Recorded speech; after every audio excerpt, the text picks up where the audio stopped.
Caroline, Willy, D-Mase, 1025, 1063, The Game and The Game Nashville app.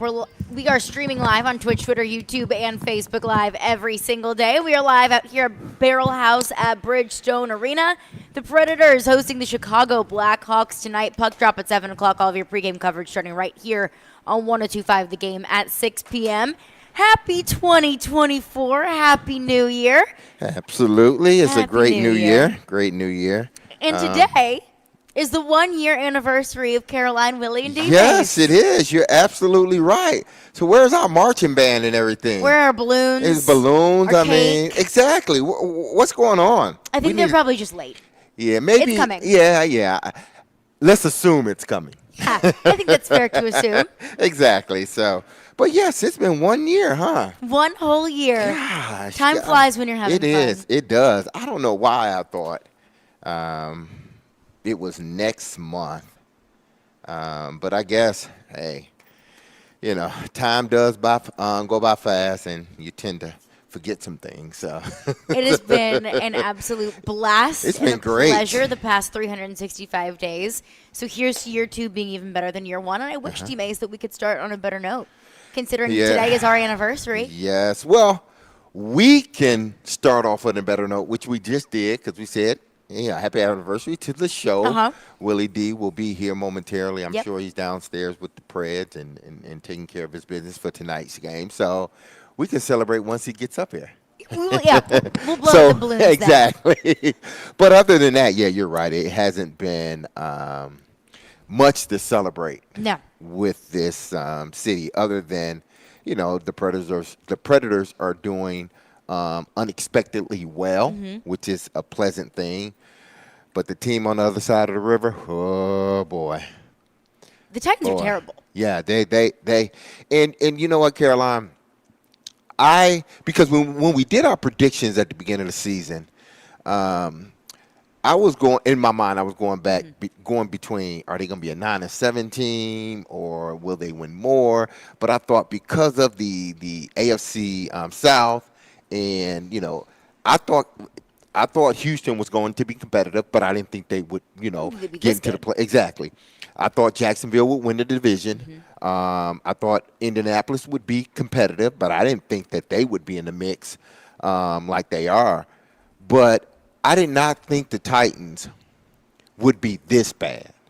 I don't think anyone expected this team to be this bad. And they're bad.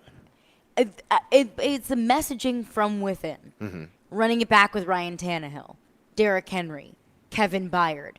Those were all indications to me that they wanted to win football games this season. Yes. That they thought that Ryan Tannehill gave this team the best chance to win football games.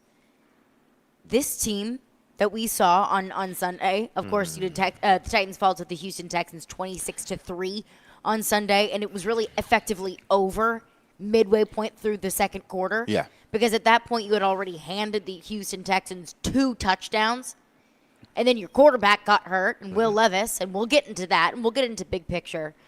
But, the past few games, you could at least look at it and say, man, this team was competitive. This team gave themselves a chance to win, and it just came down to the final few seconds. It just came down to the final few possessions, and they couldn't close it out. How many times have we seen that game from the Tennessee Titans this year, where it's competitive until it's not, or it's competitive and they're in this game and they had a chance to win and they just couldn't close out a few things. It was a few self-imposed errors, whether it's penalties or turnovers, whatever it might be, and it's a narrow loss. And they fought hard, but they ended up losing the game.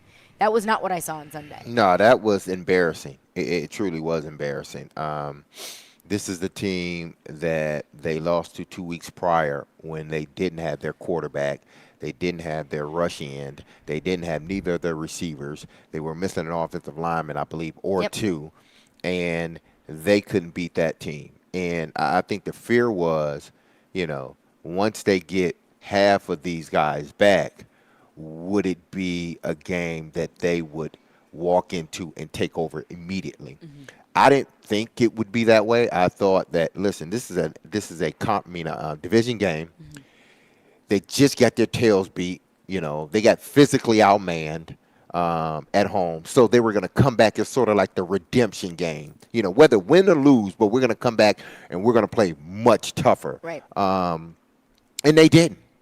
Houston showed that they were the dominant team. The Texans showed that they were the dominant team from start to finish. The Titans didn't do anything in that game that made anyone believe that they would have a chance not only to win that game, but obviously the game here in Jacksonville this weekend. Is it in Jacksonville or is it here? Jacksonville. It's in Jacksonville. Or the game I'm sorry. No, it's not. It's here. Okay, that would be the last home It's game. here. Yeah. So they didn't do anything. Honestly, I think what happened is they made people realize that regardless of, who's coaching this team and how good they may think Mike Vrabel is, this team is not equipped to win. No. They're not equipped. Again, we did the show last week and then end up doing the pregame show. And what I wanted to see, I picked Houston to win, the Texans to win, but I didn't think it was going to be a blowout. But I said, if it's a blowout, then that may change some things, especially from the national narrative, because you went in, you had your quarterback, you were essentially, as a team, healthy, other than a few guys on defense that you were missing. But from an offensive standpoint, you were healthy. Now, I mean, the offensive line, they are who they are. But Houston came out, and they just flat smacked you in the mouth. They embarrassed you. That was embarrassing for the Tennessee Titans. That's one of those losses where sometimes, or maybe it just may change the way those that are making decisions think. And when I say that, I mean Amy and anyone that she, looks to for advice in regards to her team. A loss like that against your arch rival, that makes you think about some things. You ever step away from a game and say, that's the kind of game that gets a coach fired? Yeah. That's the kind of game that gets a player fired, a quarterback loses his job, whatever it might be. That's how I stepped away from that game against Houston. That's the kind of game that gets a coach fired, because it was that bad and it was that embarrassing. And I think that the opponent has to be considered here. Because think about the last time the Titans played the Texans. Here at Nissan Stadium, you're wearing the Oilers uniforms, all the pomp and circumstance, poking the bear a bit, and the Texans took that personal. The Texans did not take that lightly. You led the Houston Texans, and you allowed them to come back and beat you, and that was embarrassing. I think Amy Adams-Strunk got embarrassed, and if she wasn't, I think that she should have been. I think that game on Sunday, even though that a lot of Titans fans out there are thinking, well, that's fine, it's better draft position, that's fine, the season's over. The season's over anyway, so it doesn't matter. I understand fans feeling that way. Amy Adams-Strunk doesn't feel that way. Those coaches don't feel that way. That locker room doesn't feel that way. And that was the first time that I genuinely questioned, does this team care? Yeah, and again, I know how it can be at the end of the season when you know that you are basically eliminated from any playoff consideration. I know how a locker room can be, but that's not the way they portrayed it throughout the whole week. They portrayed it as guys locked in, guys playing for something. We're going out here. It doesn't matter if we're not making it to the playoffs or not. We're playing for pride and all this other stuff. And I get it. But when you go out there and give a lackluster performance against a team, because I look at division games like this, like, you shouldn't get blown out. No. Like, division games, you shouldn't get blown out. Why? Because you know each other so well. The games are always going to be close. I don't care if you're a horrible team or a great team. When you play within your division, typically the games are close because you know one another. Designed to be. Exactly. So I didn't expect this. When you go and play a divisional opponent, whether it be at your place or their place, games should always be close. Not to say that, listen, you're not gonna lose. You may, but games like that should always be close. That's why when people say, "Well, you know, your conference is bad and you should win it. Yes, in theory, but division games are different because you know one another, and roster turnover isn't like 80 or 90% every year. You know, there's this 20 to 30% turnover just about every year. Right. So even the guys they lose, you still know the core of the guys. You still know who they are. You still know the coordinators. The game should never look like what it looked like this past weekend. It's unacceptable. It was unacceptable. It was a lackluster performance. It was lethargic. You know, it was just, no matter what you were saying during the week, what you were saying didn't match the way you played. And that falls on the head coach. And one of the more frustrating things to me is the thing that we talk about every single freaking week with this team, and it's the offensive line. Andre Dillard. The funny thing is, we talked so much throughout the offseason. I don't know how good Andre Dillard's going to be, but it can't be worse than Dennis Daly. Andre Dillard makes Dennis Daly look like an all-pro. Andre Dillard gets worked every single snap. Will Anderson ate Andre Dillard for breakfast, lunch, and dinner. Will Anderson played 12 snaps on Sunday. He had 2 sacks. Oh, wow. That is ridiculous. That is unacceptable. And it is unacceptable that the Titans trotted out this offensive line. And I know that this is a 3-4 month old story about the offensive line, and it's been an issue since week 1. But when we talk about how, that's the kind of game that gets a coach fired. That's the kind of performance that gets a coach fired. It's that offensive line that gets a coach fired, because it now has gotten Will Levis hurt twice, and Ryan Tannehill hurt once and maybe twice with the way that he looked behind that offensive line on Sunday. My thing is this: as you go on throughout a season, you know, things never stay the same. You either getting better or you're getting worse. And they've gotten worse. But we looked at this offensive line. We knew they were bad, and it started off bad. But you thought, like, if you want to get good at something, you do it over and over and over and over again. You know, what is it? I don't know. Was it 10,000 hours, something like that? I don't know.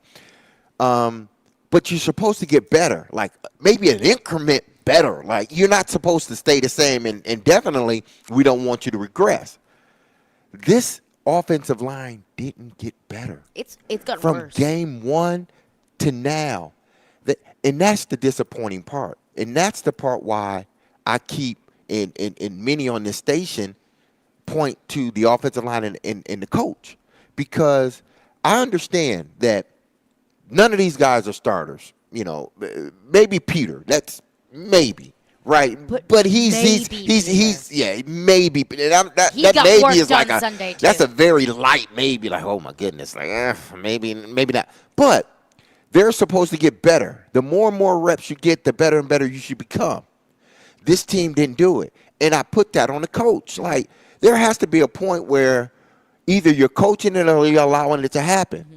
You know, because to me, if I'm putting you out there all the time, like, and I'm explaining to you, these are the things that you got to do, like working the techniques and you're not getting it. Either you're not getting it, or I'm not doing a good job at coaching it.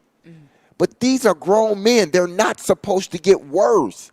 They've gotten worse, and that's the part that is just baffling to me. I've never, and I will say this honestly, I have never seen or played with an offensive line that has gotten this bad, that got worse through the season, or was this bad. I don't think we look at Carolina's offensive line, and they're bad.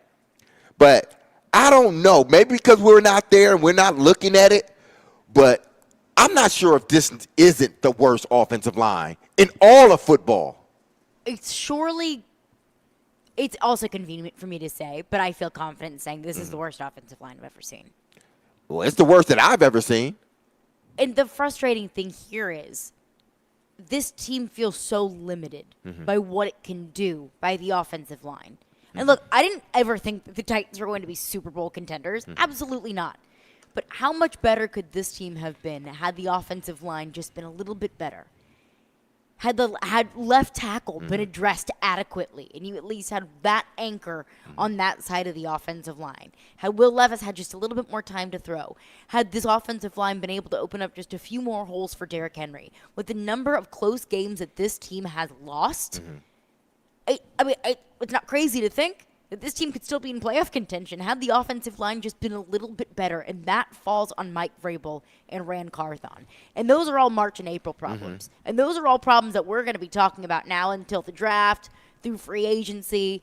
But that is just the most frustrating thing to me, is how much this team has been handcuffed by this offensive line. I saw it, you saw it, Willy saw it, we all saw it in training camp. And Mike Vrabel said, oh, no, it'll be fine. Too much is being made about the offensive line. No, we can run block just fine. That was not an offensive line that could run block just fine to me. That was not an offensive line that could adequately protect the quarterback on Sunday, nor any game this entire season. And that is the frustrating thing, is we all saw it in the offseason. But Mike Vrabel was asked on Sunday about how much he thinks they truly are handicapped by this offensive line. This was Mike Vrabel. It takes all 11 to make things work on offense, but when you have a position that's so consistently been struggling like left tackle, how do you feel like you guys have done to kind of help those guys out, and how limiting is it when you have to? I mean, I think it's pretty limiting, and it has, not every play is like that, but, we'll have to find, ways to protect the quarterback, and whether we're chipping and, leaving guys in. It's hard when you leave a lot of guys in against zone coverage. There's a lot of guys covering, just a couple. So, I think that there's always a balance, and we've talked about some of the things that we need to be able to do. You can run the football, and you can then, run some play passes that have, different blocking schemes, different angles. That's where you can kind of leave guys in, because, you get some sell from the underneath coverage, and then you're able to hit some things behind it or take a shot. So you have to be able to do some of those things to keep players in. And third down, probably got to chip once in a while, but you also got to try to get some guys out to help the quarterback. It just feels like excuses that I don't want to hear anymore, D-Mase. Look, it's hard. It's hard. We know where you're going against zone coverage. I don't care. I'm sure it is hard. This is the NFL. It's hard. Do your job. Protect the quarterback. I know I'm sick of it. I think the fan base is sick of it too. Well, they have every right to be sick of it, because this is not just an isolated incident. It's not just this season. This offensive line was bad last season. It was horrible. So this isn't a new problem that just sprung up, at the beginning of the season. Like, oh, my goodness, we got some guys hurt. Oh, my goodness, our offensive line. I can see if that was the case. 2-3 guys go down. You're trying to figure out, your replacements aren't that good or as good as the starter. So you may struggle at times. But this wasn't the case. This team, these were the problems that they had last year. They knew going into the offseason that they had to address. They didn't address them adequately, and now we're in a situation that we're in where you can't even run like basic stuff in your offense to try to push the ball down the field, because your offensive line can't block for the quarterback. And what it does is, and this is the problem that that Amy needs to be looking at very closely. And hell, everybody needs to be looking at very closely, because it's not just the offensive line. It's not just that. What you're doing to your young quarterback with this offensive line, you're going to cause him to develop bad habits that he then has to work his way out of.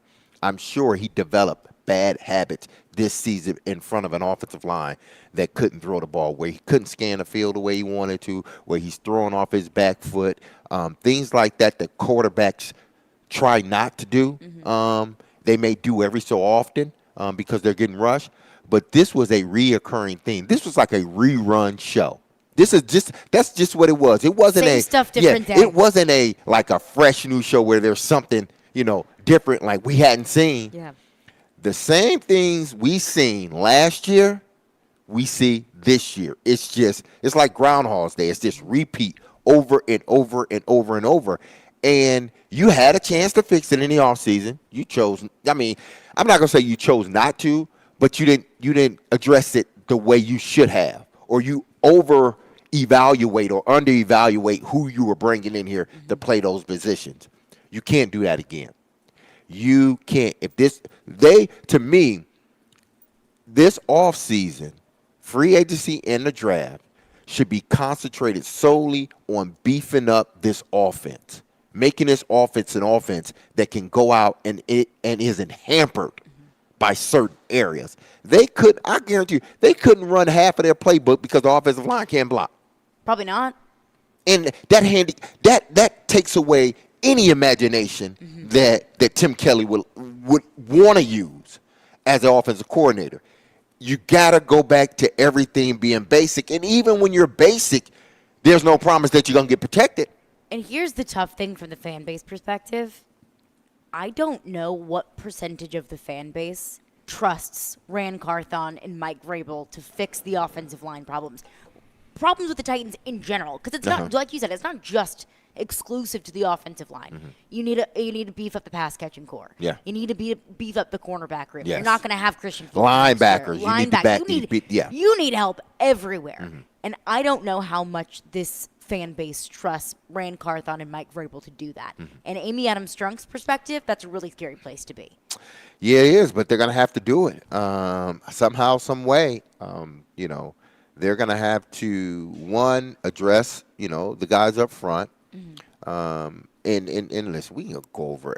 They have so many areas on this team that they need to address. We got 3 months to talk about it. Exactly. We got 3 months. But if they don't address them, then it's just going to be a repeat of what we've seen for the last 2 years. An offensive line that consistently gets its quarterback hit.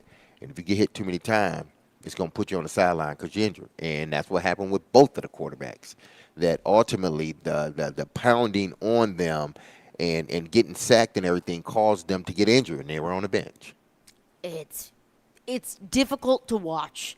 The positive thing, I think, for Titans fans is you got one game left.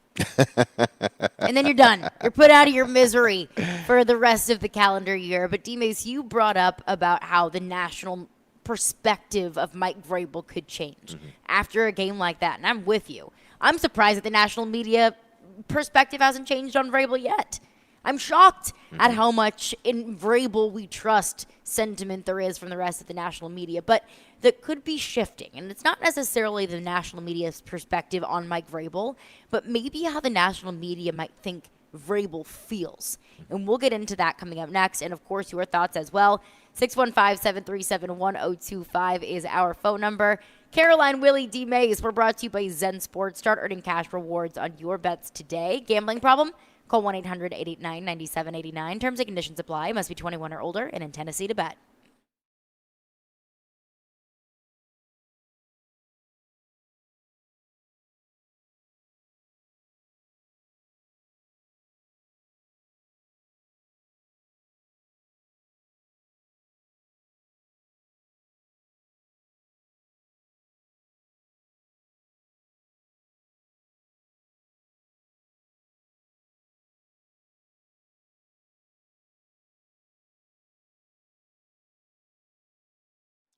Happy Tuesday, I believe it is. Yes, it is. We were off on Monday. So, yes, today is Tuesday, and there were a bunch of games last night. The college football semifinals, man, it was a hell of a game, people. So, listen, if you've been betting or if you bet on both of those games, I'm sure, I am positive that you've bet with our partners in sports. And I'm excited to tell you that they've launched their brand new introductory promotion available to all new customers in Tennessee. It's called the No Danger First Wager. When you sign up for a Zen Sports account, you will receive up to $1,000 No Danger First Wager when you place your first bet on Zen Sports. You will be reimbursed for the amount of your bet if it loses up to $1,000. Plus, Zen Sports has launched a new VIP program for the premier bettors of Tennessee. So, if you think you might qualify, please listen up, okay? The VIP program is by invite only. So if you feel that your Zen Sports play qualifies for the VIP consideration, please check out the program details and apply at zensports.com/VIP. No other sports book will offer you a premier sports betting experience with 24/7 top-tier customer support and bigger and better action than Zen Sports. So what are you waiting for, people? Get going and download their app at zensports.com today. Listen, Zen Sports, hey, things betting just got better, people. And remember, gambling problems, call 1-800-889-9789. Terms and conditions apply. Must be 21 years or older to bet here in Tennessee.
Caroline, Willy, D-Mase, we're live at Barrel House at Bridgestone Arena. We're broadcasting from the Spring Hill Heating and Cooling Game Nashville studios, keeping your home feeling comfortable all year round. Visit springhillac.com. Predators in action tonight, hosting the Chicago Blackhawks. Puck drop at 7 o'clock.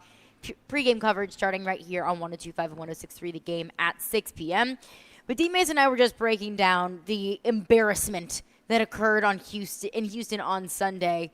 And D-Mase made the point of that's the kind of game that starts to shift the perspective on the coach. Because we've said that so many times. It's almost been laughable throughout this season, where we start to question Mike Vrabel. We start to question how good of a coach he really is. Because when you have a season like this, no stone goes unturned. No. No, especially when it comes to the coach.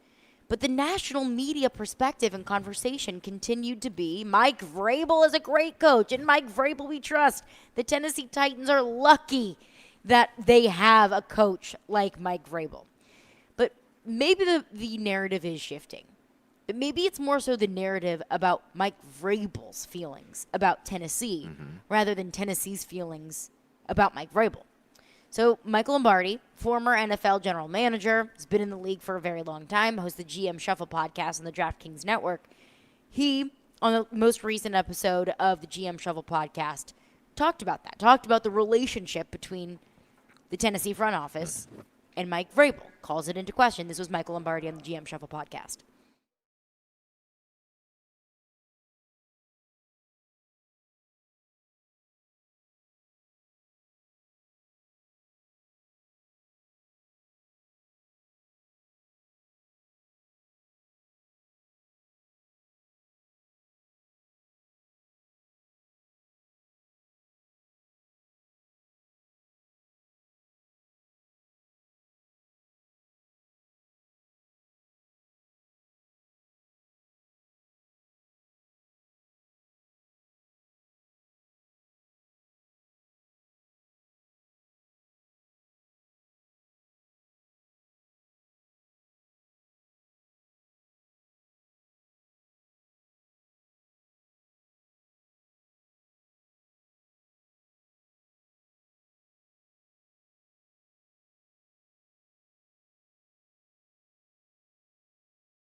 All right, there you go. And that was Michael Lombardi in the GM Shuffle podcast.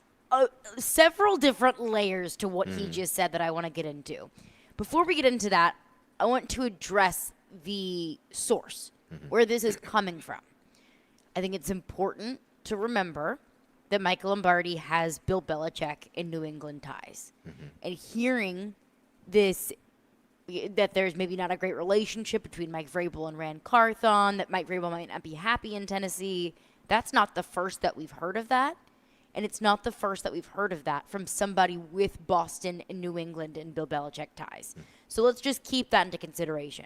That maybe take things with a grain of salt if we know or we have an idea of where the sources are coming from. Looking at the Ben Bolin article in the Boston Globe, and then, of course, the Greg Bedard piece about Mike Vrabel and the possibility of him coming to New England. So let's keep that in mind here. Let's take that with a grain of salt. But what Michael Lombardi brings up is not the first that we've heard about Rand Carthon and Mike Vrabel not seeing eye to eye. And he questions if Mike Vrabel and Rand Carthon can coexist. I don't know if they can or not. But D-Mase, if they can't, you got to make changes. Yeah, because typically, in situations like this, the sort of chain of command is, we hire our GM first, and then we allow our GM along with his staff to go out and Get their guy. Get their guy, interview their head coach, and bring their guy in. But it didn't work that way. And the more and more I think about it, it hadn't worked that way the last two times. Just think about this. When John Robinson was hired, he didn't hire Malarkey. No. Malarkey was already in place. What happened subsequently after that? They Malarkey got fired. Mike Malarkey gets fired. And undeservingly so. Undeservedly so. He gets fired. Okay? So now, John is able to hire his guy, which is, okay, great. You did it. And you had some success at doing that. But then ultimately, the owner says, hey, listen, I don't like the direction that we're going in, so I'm going to make some changes. I am going to, go out of protocol and go off script, and I'm going to fire my GM, but still leave my head coach in place. Now, leaving your head coach in place in this situation was good because Mike he had the team rolling. So you ain't going to just fire your head coach. But then you hire a GM. And now, if you didn't learn from your mistakes, you're bound to repeat them. Mm-hmm.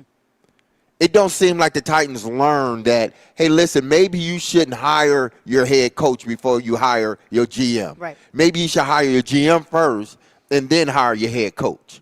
But they didn't do it. Second time in a row, they didn't do it.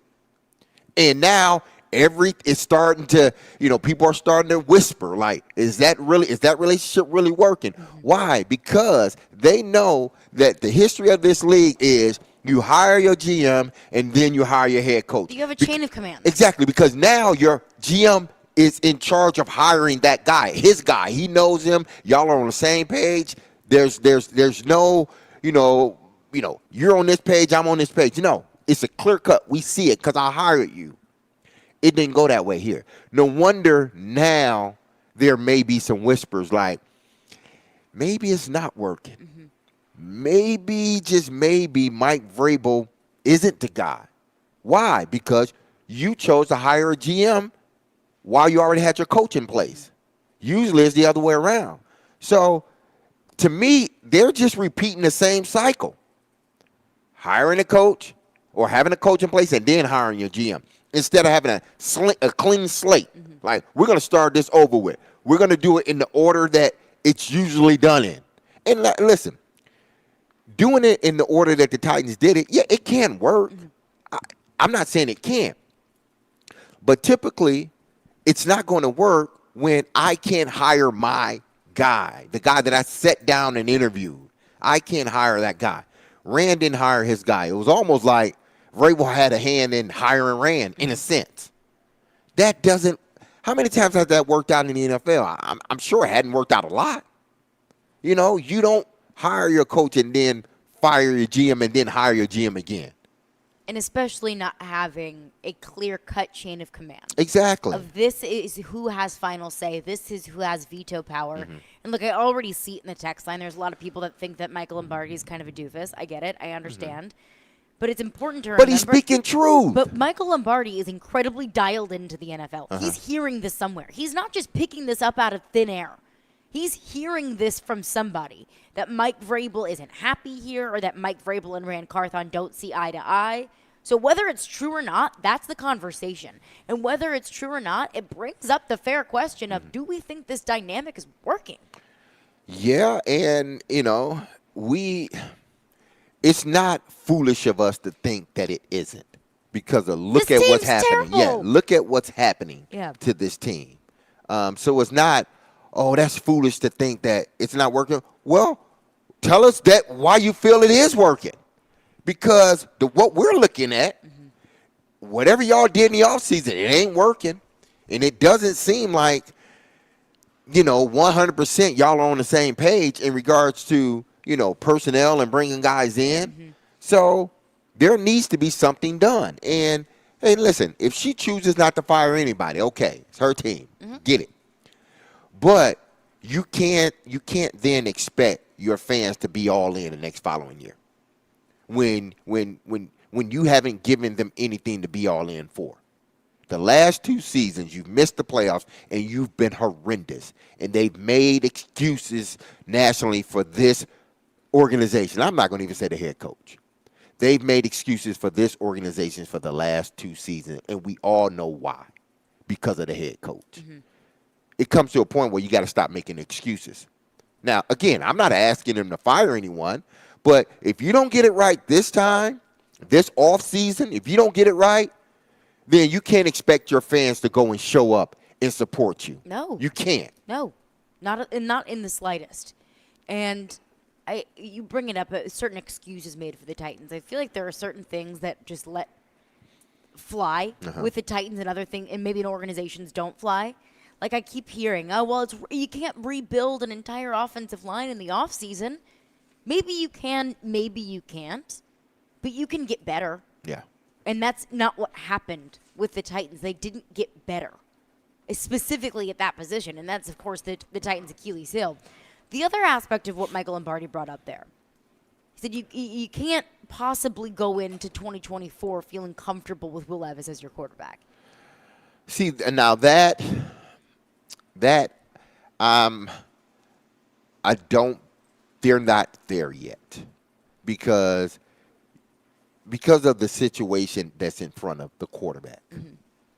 You can't get a true evaluation of like who this quarterback is because hell, if that was the case, we would have thought the same thing for Trevor Lawrence. Even though Trevor Lawrence is still sort of up and down, but he's much better than when he was with Urban Meyer. So listen, if we wanted to just do it from that standpoint, like even though we know that this is horrible, but we're going to say, well, we're not sold on the quarterback because he's not able to do his, he's not doing the things that we're asking him to do. Well, he's not doing the things you're asking him to do because of the guys in front of him. So if Jacksonville would have felt that way, they would have got rid of Trevor Lawrence, and they would have been not good. The Titans can't think like that in this situation. You got to give him a fair shot. You saw some good things with Will Levis, and you saw some things that he needs to improve on. We need to remind Lombardo in regards to Will Levis. He started he got the job. We were in 5 games in, 6 games in, somewhere around 7 games in. So it wasn't like, this guy had a whole year and then his second year and now you're looking at him like, man, this guy, he's not the dude, Okay, I can understand that. If you went through a whole year with him as a starter and your offensive line was better, but the quarterback just couldn't get it. Right. Okay, we got to move on. But that's not the case in this situation. He took over after 6 or 7 games. With an offensive line that is horrible. And I hate saying that. I truly hate saying that. But it's horrible. It's horrible. So you're putting them behind a horrible offensive line. You don't have as much speed on the outside that you need. How is he then supposed to go out and do his job, consistently at a clip that you want him to do it? Every time it seemed like he was either a rushed pass, or he was getting flushed or flustered, or he was on his backside. There wasn't too many times where he just dropped back and had a clean pocket set there for a couple seconds. Bam, hit the guy. When he had a chance to do it, what he does, he can make plays. He make plays. So that part I don't agree with. I don't agree with it either. I don't know if it's something that I'm missing that everyone else is seeing that I just don't see with Will Levis. But Michael Lombardi's point was you got 2 young quarterbacks, you don't have a quarterback. I disagree. No, they don't have 2 young. They have 2 young quarterbacks, but they ain't using that other guy. Will Levis is your quarterback. Exactly. Is he your quarterback for the next 15 years? I don't know. But he's your quarterback in 2024, and I feel pretty good about that. Coming up next, we'll chat with Tim Hasselbeck. Interested to get his perspective from the outside looking in, who has such a pulse on the NFL, how their feeling about Mike Vrabel is. Has that changed at all throughout the course of the season? Tim Hasselbeck will join us coming up next. Mike Vrabel will speak with the media in 15 minutes. Caroline, Willy, D-Mase, 102.5, 106.3 The Game.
We're live out here at Barrel House at Bridgestone Arena. Predators in action tonight, taking on the Chicago Blackhawks. Joining us now is ESPN NFL analyst Tim Hasselbeck. Normally, Tim joins us at noon, but we've got a Vrabel press conference at noon. So Tim is joining us a little bit earlier this week. Tim, appreciate you for joining us. We were just discussing what we heard Michael Lombardi say on the GM Shuffle podcast. Talked about how if you're the Titans, you can't feel good about going into 2024 with Will Levis. You got two young quarterbacks and no starting quarterback. Tim, I disagree with that sentiment, but what is your perspective on that? Well, first, I just want to say, like, as a coach in town, to get bumped for another coach in town, like, I hope you appreciate my flexibility. Absolutely, we appreciate your flexibility, like, okay, I had to get he's the head coach of the Titans. I get it. All right. Here's what I would say in terms of the idea that you can't go into next season with just Will Levis. I'm fine with that, but I would say I don't think it's unreasonable to say that you're going in and he's got a legitimate chance to win the starting quarterback job. Like, I don't think you need to go sign somebody and they are the anointed starter and Will Levis just has to take a back seat to him. I actually think that there's been enough good from him that I think he should have an opportunity to be the starter. So I think that puts you in an interesting situation, where if there was a new GM or new coach or something like that, they might be more inclined to go find somebody else right away. But I don't know. I wouldn't write Will Levis off so quickly. And then in terms of just some of the other stuff, in terms of Mike Vrabel in New England, but I generally think that guys who are reporting on the league, that still have tight connections on the league, when they say something as significant as, look, Mike Vrabel is not happy in Nashville and there's a New England connection that's strong, I don't think that that's just made up. Now, I don't know Mike Lombardi. I know his history. I know who he's worked with. I think that's a significant statement. We'll talk with Tim Hasselbeck, ESPN NFL analyst and Innsworth High School's new head football coach. Tim, what up until this point now? I know Will got hurt in the first quarter of last week's game or in the second quarter. But because of this offensive line, and I'm listening to Lombardi, and my thing is, listen, you can't get a true evaluation of this quarterback. Why? Because of what's in front of him. To me, he's developed some bad habits, and I know he can work himself out of it, but he developed some bad habits. Have you seen a situation, or do you know of a situation where, the blame was put more so on the quarterback than, the people in front of him, whether it be the offensive line or receivers? Because yes, Will needs to get better, but how many quarterbacks do you know would be able to thrive under the situation that Will is in? I don't think a lot. Like, so to answer your question directly, like, have I seen a quarterback where he was getting the blunt of the criticism and it was like, wow, we got a lot of other issues going on? Like, yeah, I get Eli Manning. Eli Manning's, he started the second half of his first year, and then he was the starter his, second year, and really years 2 and 3 for Eli, they weren't sure about him in New York. And he was on the back page of the New York Post every week, basically insinuating that, he wasn't his brother and he was probably a bust and it wasn't going to work out. And we had all kinds of issues at the time with just moving different players along the offensive line. We let a guy go in free agency. We were playing like a 40-year-old, right tackle at one point. I mean, we had so many issues. And look, we had a receiver group that was in transition. So I think we see all of this. I think when you see all that, I think there's no question that the supporting cast has a huge impact on like how you're seen, how you're evaluated, and that's why I'd be careful to just write Will Levis off so quickly.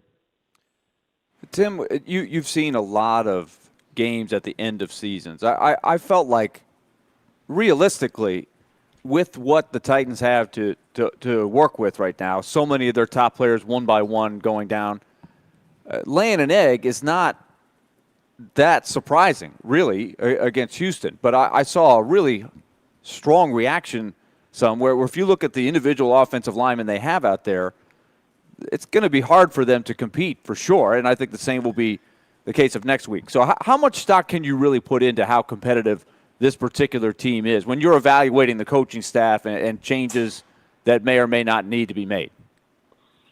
Yeah, I mean, I think you have to, and I don't know that ownership or, the decision makers, always truly understand, like, hey, look at where we are in the offensive line. I mean, they ran a power play last week down there. I think it was a short yardage situation. And I'm telling you what, like, the knockback and just the disaster up front, it was like, wow. Like, you don't typically see that. And so, I guess I would just say, like, if I'm never big on, like, we're in the last, 2-3 games of a season, sometimes 1-2 games of a season. And these games are the games that we are using to decide if we're keeping our head coach or not. Like, I don't subscribe to that. I think there's a much bigger body of work, over the years that I think is evidence to, all right, like, is it the coach or have we hit a tough spot with our personnel? And so I guess, I'm probably giving away my answer there a little bit. Like, for me with Mike Vrabel, I know he's a good coach, and I know that if he was available, teams that have openings would be dying to talk to him.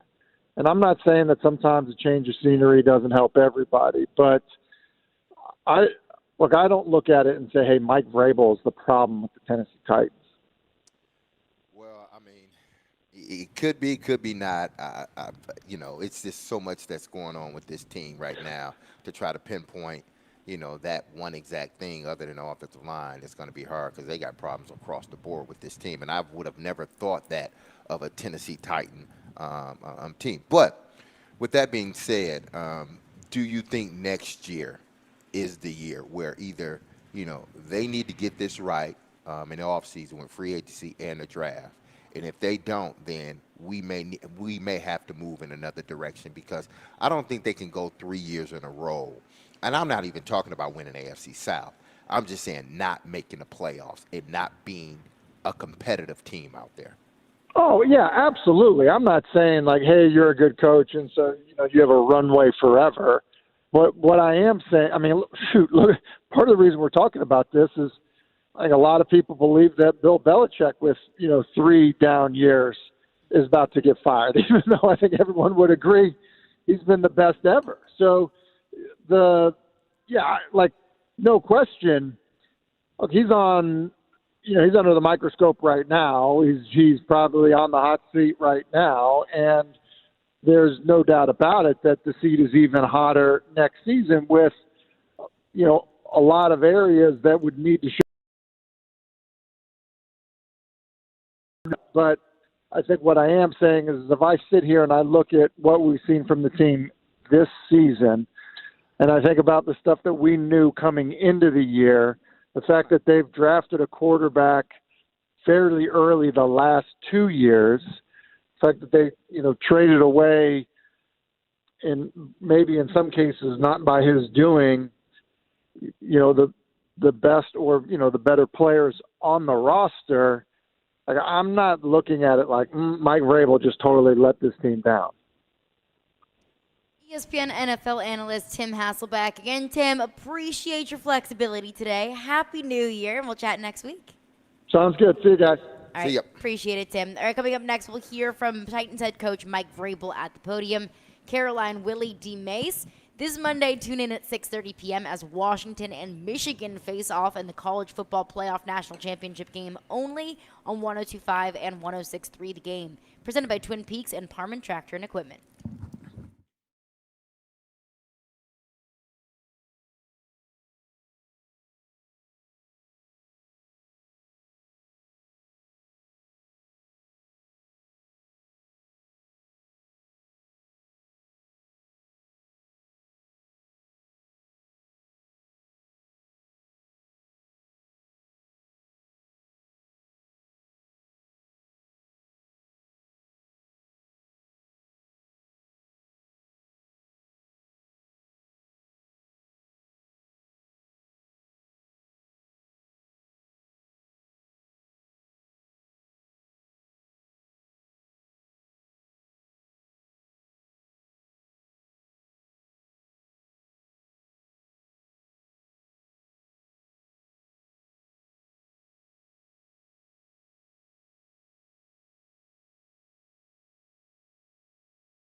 Caroline, Willy, D-Mase, Mike Vrabel's up at the podium, so we'll send it over to him now. Again, with all due respect to our season and to the Jacksonville Jaguars and to our, just the season, just the reflection and the improvement, and it hasn't been there for any of us, and not enough of it. And whether that be me, the coaching staff, the players. I think we just have to continue to strive to improve and clean up the things that we see that can affect whether we win or lose. And so that's what we're going to try to do this week, and then we'll be able to touch on where we feel like we're going to go after that. With this offensive line, it seemed like progress was being made in terms of pass protection in the middle of the season. Then the last 3 weeks, the sacks have become a problem again. Is there anything that you can pinpoint that's created some of that? I think sometimes matchups in this league and, again, our ability to be able to stay out of games that turn into a drop back mode. You guys all scoff at me when I say that, and we have to stay out of those games. We have to stay complementary, right, to where you can run the football, you can move the pocket, you can run keepers, you can run play action, where guys are creating different angles as opposed to sitting in there in a 2-minute situation and having to go on the ball and drop back and throw it and score and be down in those situations. That's not where we need to be, and that's all of our faults for putting ourselves in that position. So, there's good looks at it, and then there's obviously some disappointing snaps as it relates to protection, and everybody can help. You talk about the good looks at it. Kind of, isn't it a little bit like the airport, like the planes are supposed to land safely? So when they do, it's not the thing that you get excited about. It's when there's a crash that it's news. Like the plays where they block effectively is what they're supposed to do. Do you spend a lot of time on the plays where they block correctly, giving them credit for it, or is it about the ones where they don't? I think it's a balance. I think you have to continue to show, and I appreciate such a very wordy, long, drawn-out question. There's a balance to coaching and to be able to show the good plays that have shown improvement or things that you worked. I guess the biggest thing is showing everybody or each player or each unit there's something that you've worked on that you get in the game and you're able to nail it. And you're like, okay, you put time in on it. This is something that we focused on and worked on. And then obviously there's, the technique plays or, the negative plays that we show as well and that we have to try to avoid. That's why we have to practice. And, I'm not trying to sit here and, have a pizza party over the positive plays, but there are some things that you're working on and that you end up, getting in the game that are positive, and then it's part of development and improvement is some small victories along the way. We know that the only victory that matters is the football game, but individually I think that there can be, some small victories as you try to, develop players on your roster. You know that change is inevitable. You've lived through it in this game. Is there any time for sentimental thoughts this week that this could be your last game with 22 in the backfield? No, I think we all will have time to sort some of those things out. After the season, we're all disappointed and and frustrated by how this went this year, but we're just trying to make sure that it's as professional and as classy as we finish, and that we put the players in the best, position to go out there and again, win. But then also, there's still, a lot of guys that are playing for personal accolades as well. And I'm absolutely okay with that, because we've always said that when you get enough guys that have personal success within what we're trying to do as a team, we're going to have plenty of team success. So those things have to coexist, and I want them to one more week. Do you feel like the message that you and the coaching staff try to send to the team, do you feel like that's still being received the same way now as it was when this team was having success in years past? The message, really is try to stay consistent. I think that, whether there's things that we believe in and there's things that we know, win football games, and that is clean football and winning football and successful football. So when we don't do those things, like, that's not getting, we're not doing a good enough job of getting, that coached or taught with whatever turnover there may be or may not have been. So yeah, it all falls on me. I'm good with that. You started Dillard 3 times to pull him. Is it the lack of alternatives that gets him back into the position? Well, we only have so many offensive linemen, and there was but there was also trying to get Jalen some work as well, and that's that's what you work with here in the season with who you have. Do you stress at all that this is a big game? This is potentially a playoff game for Jackson.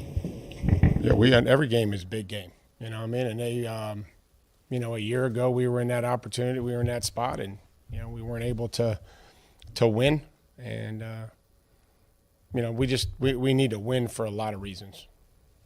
Have you seen progress from Jalen in the stats and the starts that he's got? Most importantly, it's what we're going to get this week. And again, everybody's ready to. I'm just not ready to sit here and write a review, and it shouldn't be very good. So again, we're focused on what he's going to be able to do this week, and how he can play this week, and how he can find a way to help us win. Do you potentially look at guys like Murphy or Gibson, maybe some guys that hadn't played a lot this year in the final game, or what's the balance like? And curious about some players, but also want to let your veterans finish. Yeah, I'm going to try to be as respectful as I possibly can. I think I'd be doing those guys a disservice and not adhering to the trust that I've tried to build with those players at that position that you're talking about. It's been one of the strongest positions on our football team. It's one that's maintained and helped us, consistently. And by that I mean just being there day in and day out. We know how much Danico and Harold, and then with the addition of Arden this year, that would be difficult. And I know that those guys, they want to play well, and I want them all to get as many damn sacks as they possibly can, and tip as many passes and make as many plays as they possibly can. And so Caleb has to earn a right to play. He made a couple tackles on special teams, didn't follow that up. So, we'll see how he does this week, and then we'll see how the game goes. With the Jaguars quarterback situation, how do you prepare potentially, maybe having to play more than one quarterback, or maybe someone who you wouldn't normally see? I think that's always probably delicate. We see the similar plays. There may not be as much, movement plays or mobility. But I think as a whole, the plays and that you're trying to prepare and show the players to are going to be the same types of plays. And then once you figure out who the quarterback is, maybe one scrambles a little bit more, one's more in a pocket, and you'll have to adjust to that and say, hey, we got a threat for a more mobile quarterback, and how that all plays out. Finished the last game, Mike, with one tight end, healthy, active. Will some of those guys be able to play this week, or are you going to have to go find some guys to get some depth? We'll have the answers, I think, are here for whatever we need. We'll see how those guys are feeling. Expand on. Because it sucks to lose, Gentry. Trey, ever need to show you anything? Did you have another thought, or no? I'm just curious. Well, It fucking sucks. Losing. Awful. That's why I want to win. Because you don't sleep. You want to win for the players that bust their tail. That's it. You know what I mean? It's not about, hey, we'll go into the offseason with a good note. Nobody knows what you did on January 7th or 8th or 6th in April when you come back. But, you want to see, just it all come together. And just put 4 quarters together. Win a game like we talked about. You come in here, well, you close game. Yeah, we feel the same way. In that game the other day, we got to put ourselves into a competitive game where it's, back and forth, and there's some field position, and then you score, and you take care of the football. And we just hadn't done that in the opportunities that we had, that were like, okay, we fought and we were close, but I think that's why. You just put yourself in a competitive situation, come up with a way to, make a play in the second half to win the game. That's what I hope for. Sorry about my language. Trey, Avery got to show you anything besides health in order to get back in the lineup? I think he's, trying to get healthy, and, the last exposure, wasn't great. So giving, Eric a chance, and SMB came back, and if Trey's healthy, I'm sure he'll help us and be ready to go in some capacity. About playing complementary offense, I'm curious. To you, does that always start with establishing the run, or are there other ways to achieve? Well, yeah, you can. There's other ways. We just, make a play down the field that changes field position and creates momentum. Converting third downs, controlling the football. That's always a great way, and then finishing drives with points. And then reserving a right to punt, not putting the ball in harm's way, being able to pin them inside the 10. We've seen examples, not enough of them, to where we do that, and then we force them to punt. We have a good defensive series, force them to punt. Now we're on a short field. But yeah, those are certainly things that you have to do. And if you can, bust a couple runs in there, to keep them off balance, so they're just not, rushing in every play, I think that does help. And it also, again, I think allows you to create some of those play pass protections that are more favorable to everybody. 4 interceptions this year, more a product of DBs need to make more plays, or the pass rush needs to force more bent throws? Both. Or tips and passes. Tip passes get picked. So that's something that we always continue to try to emphasize. But it's never going to be about, one specific. And also, we've had our hands on some footballs. Yeah, you gotta make the ones that you're supposed to make. You got to catch the ones you get your hands on. We always say in man coverage, it's not about getting interceptions. It's about not letting your man catch the ball. And then if we're in zone, we have to be able to break and try to make a play on a football. And then obviously the pass rush plays a part in that. We go back and forth. Is it, not getting there fast enough, or they're throwing it before we get there? And it's a fine balance of trying to work together to create ball disruption. We always say that, trying to work together. I know you missed a lot with Jeffrey out, but that was one of the things he seemed to excel at, was getting his hands up. And we've had some other opportunities. We've tried, and guys that have tackled the quarterback. Whether the quarterback falls on it, whether Arden hits it out and it falls and the quarterback recovers it. But you do see a lot of tip balls get intercepted, and that's something that I think is a fine line and a balance between rushing and then also seeing that front hand, knowing that you're not there, and sliding back into a throwing lane, and when that front hand comes off, trying to go up and match. We don't want guys that just stand at the line of scrimmage and hop up and down. I don't think that does anything, but also I think there is something that trying to work into the pocket and being able to get into those throwing lanes and try to tip a ball. So that helps as well. Like I said, Sunday, you didn't really know about the injuries and why they've come the way they've come the last 3 years now. I mean, do you think that luck plays into it as much as anything? I mean, I don't know how it wouldn't.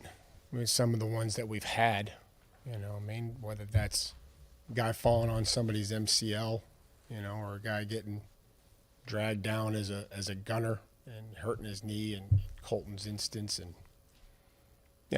I just we don't ever want to put our players in any sort of harm's way. I mean, the injuries that have occurred to the quarterbacks are unfortunate.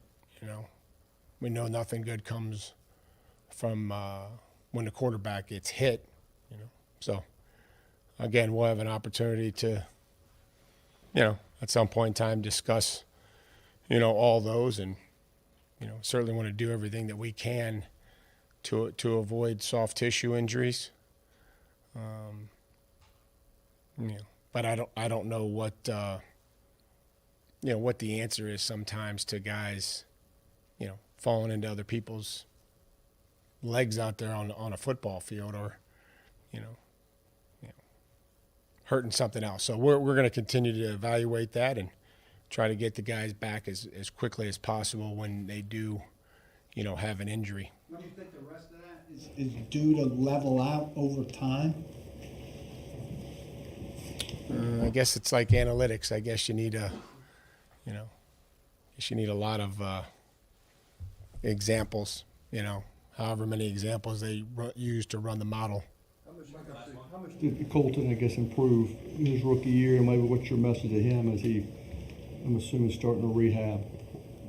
Well, he improved, on that special teams. And, when you have a young receiver like that with some size and some speed, you hope that can translate into the kicking game. I don't think that it did right away. And I think that he worked extremely hard personally. I think Anthony Levine worked extremely hard. And again, anything that a player does is going to be on them. But I know that Levine spent a lot of time teaching Colton how to play special teams and how to be a gunner in this league. And so those were some real positive things. And so, the message is to get healthy and find a role on this football team next year.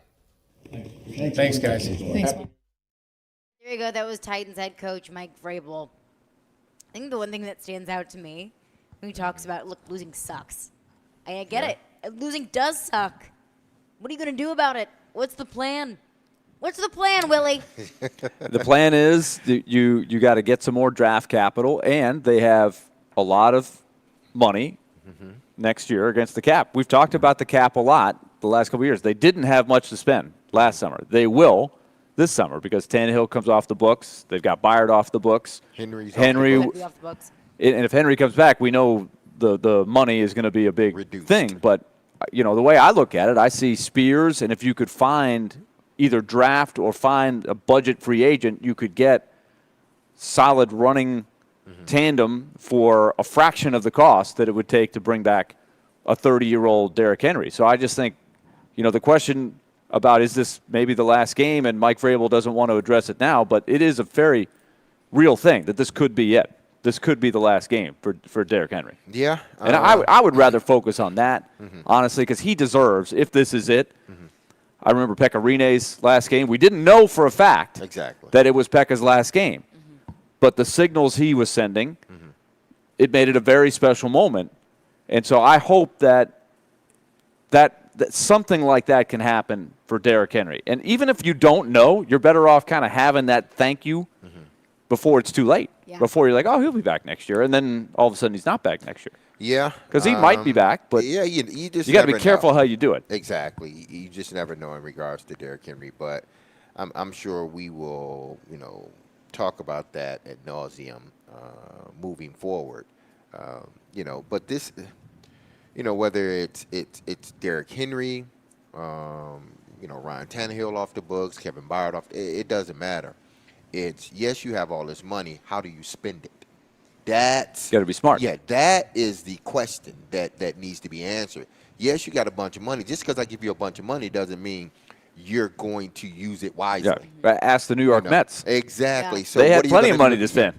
But you didn't With use no it- salary cap. You didn't use it wisely. They did not. So that's going to be, that's the answer we're waiting for. The question is, yes, you have a lot of it.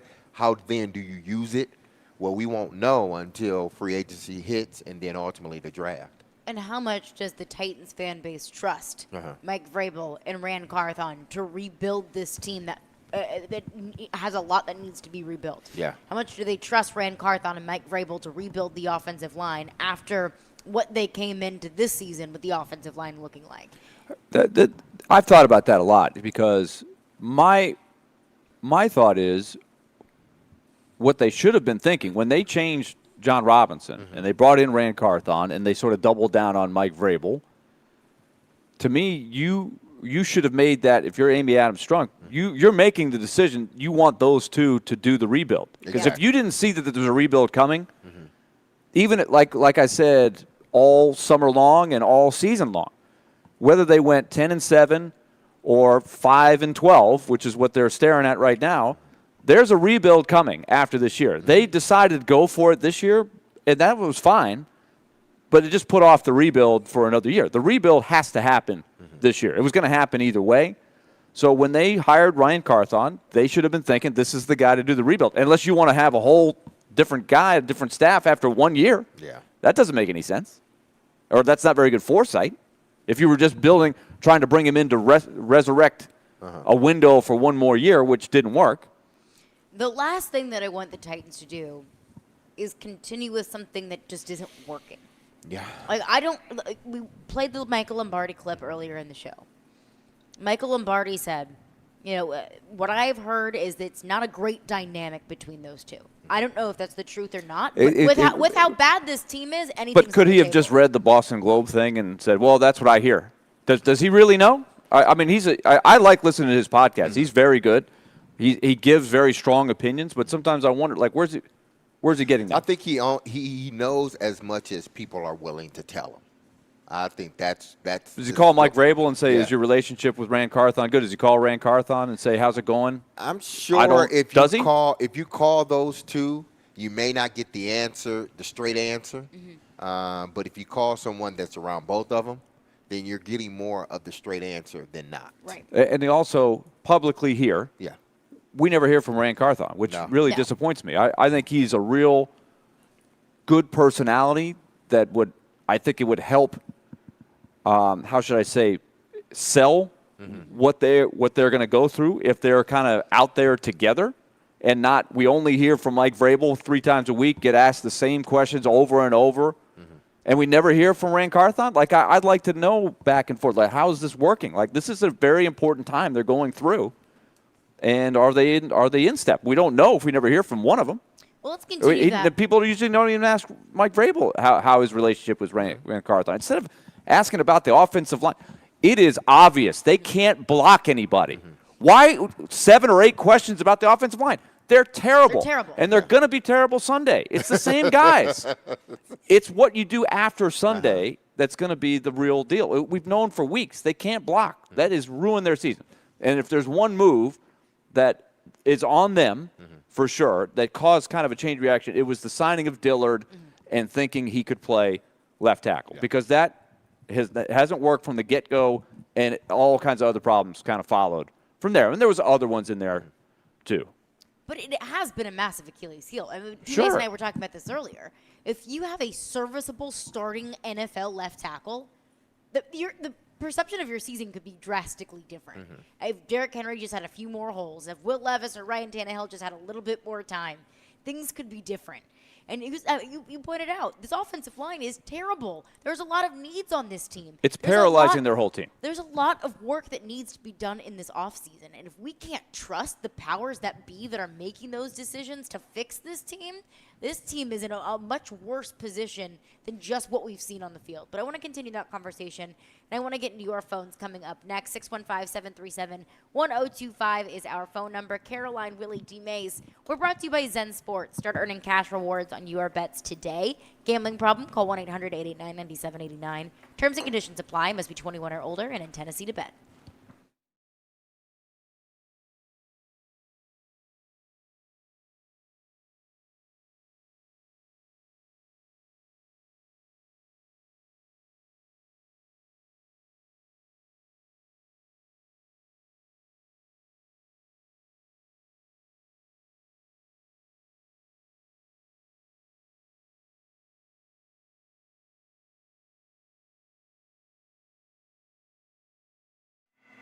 All right, everybody. This is 2024 all of a sudden, and Lone Pronto wants you to know that because it's a new year, look, it's time to get that credit card debt free.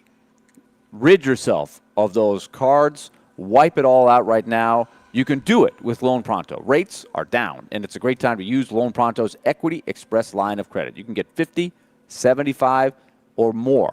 Thousands of dollars from your home's equity in as little as 5 days, and you can leave your main mortgage intact. Just take out the cash you need and pay off the credit cards or pay off another personal loan or start a home improvement project.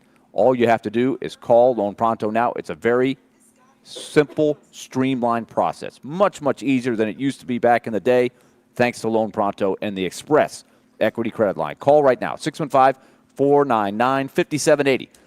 615-499-5780, or go to loanpronto.com. Equal housing lender, NMLS 1661781, subject to lender approval.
Talk about the good looks at it. Kind of, isn't it a little bit like the airport, like the planes are supposed to land safely? So when they do, it's not the thing that you get excited about. It's when there's a crash that it's news. Like the plays where they block effectively is what they're supposed to do. Do you spend a lot of time on the plays where they block correctly, giving them credit for it, or is it about the ones where they don't? I think it's a balance. I think you have to continue to show, and I appreciate such a very wordy, long, drawn-out question. You know, there's a balance to coaching and to be able to show the good plays that have shown improvement or things that you worked. I guess the biggest thing is showing everybody or each player or each unit there's something that you've worked on that you get in the game and you're able to nail it. And you're like, okay, you put time in on it. This is something that we focused on and worked on. And then obviously there's, the technique plays or, the negative plays that we show as well and that we have to try to avoid. That's Paul Koharski. Yeah, I mean, did we really need the airplane and thinking about airplanes landing and stuff like? It's awfully graphic. I think see Mike where he's Vrabel coming understood the question without the spelling it out with the reference from the airport. Yes. Is this offensive line? I mean, is it a fair comparison to call it a plane crash? I mean, it's not wrong. Okay. I like the analogy. Maybe It's it was a not little wrong. bit too long, but I did like the analogy. I mean, Professor Kuharski. yeah, hey, that what is it? The Columbia. He did go to Columbia. That's Yes. Education Columbia comes out, education. man. The Ivy Hey. League. Yeah. Hey, it It's, comes out. It's not a plane crash. Exactly. Yeah. He's right about that being a wreck. Let's just say that. It is a wreck. Yes. Absolutely, it's a wreck. But honestly, the line is going to be very different next year. It has to be. So better I'm not really We sure. said that last year, Willie. We said that is last my year. only and it was reservation, Willie. Willie. It just wasn't good. It was worse. It was worse. Right, yeah. but they had to try and they failed. It was a crash and burn. Whatever kind of reference you want to insert, it hasn't worked. And the Dillard move was the key. They thought with Dillard and then use the first round pick on Skoronski, that would get the job done. And then you move over one spot, then it's Brewer. Could he be a center? No, he hasn't been able to do it. And then it's kind of a chain reaction from there. Petit Frere gets the gambling thing. We were sitting right here when we found out that happened. So that was a problem that was kind of out of Vrabel and Carthon's control at that point. So it was just a nightmare. They've had a nightmare with what happened, and they're going to have to start over almost from scratch this coming year. Regardless of what it looks like with the planes and the airplanes landing, do they have let's put it this way. Let's say they look surprisingly good against Jacksonville and they win. Does that mean they have to? And that could happen. Like crazy things happen in this league every week, and you never know. If they play great, they still have to revamp the whole offensive line. So I don't know why we're fixated on, this particular way you're coaching, blocking, or looking at tape. It's a moot point. They got to move on from these guys. They're not good enough. They just can't afford to be wrong again. No. They were wrong on Dillard, and they were wrong on Aaron Brewer, and that has been the biggest Achilles heel for this team. They cannot afford to be wrong again. So that kind of goes back to my major question of how much does the fan base really trust Vrabel and Rand Carthon to rebuild this offensive line, to rebuild essentially the depth at every single position on this football team. If that's what they did with the O-line, I don't blame anyone if they don't trust Rand Carthon or Mike Vrabel to fix things. Frankly, I don't know how much I trust Rand Carthon or Mike Vrabel to fix things and to revamp the offensive line and to give a breath of fresh air into this team that needs it desperately. Yeah, I mean, even though this team will have, a lot or a hefty amount of monies to deal with, I mean, the money's at their disposal for free agency. Like you said, Caroline, do the fan base trust that they will get it right? If they're, looking at what happened last offseason, then it's like, the trust level is very low. And again, to me, it's does the narrative outside of Nashville change? If it doesn't change and it continues to be what it is, I think people will trust that this team will, again, like last year, you can't get any worse. Well, they did, but they do trust possibly that they will go out there and this time address and spend the money. The excuse last year probably was we didn't have enough money. We couldn't go and get the players. Because they decided they wanted to keep Tannehill. They wanted to keep Derrick Henry. And they wanted to keep Byard. Yeah, so they didn't have the money at their disposal, so they tell us to go out and get him. And that's an excuse. It's an excuse. But they didn't want to roll the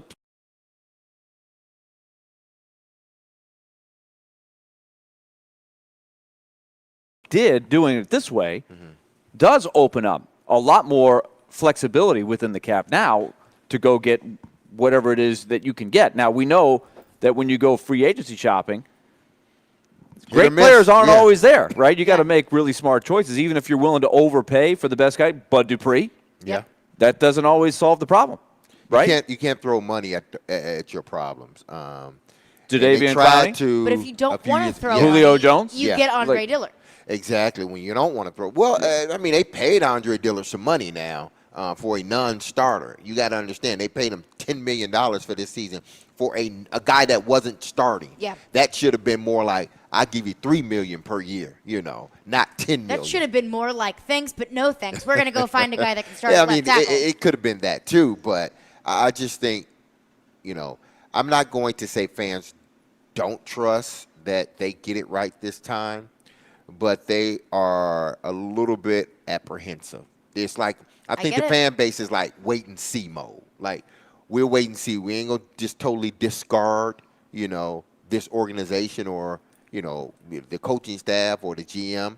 It's his first, I think this is his first real off season to evaluate. He's evaluated all season. You come into the off season, you know exactly what you want. People you've pinpointed on your board in your big boardroom. So I think the fan base, and I could be completely wrong, but I think the fan base is sort of like cautiously, like we just want to wait and see what they do first before we sort of jump back in and start spending money on watching this team every Sunday or Monday or Thursday that they play.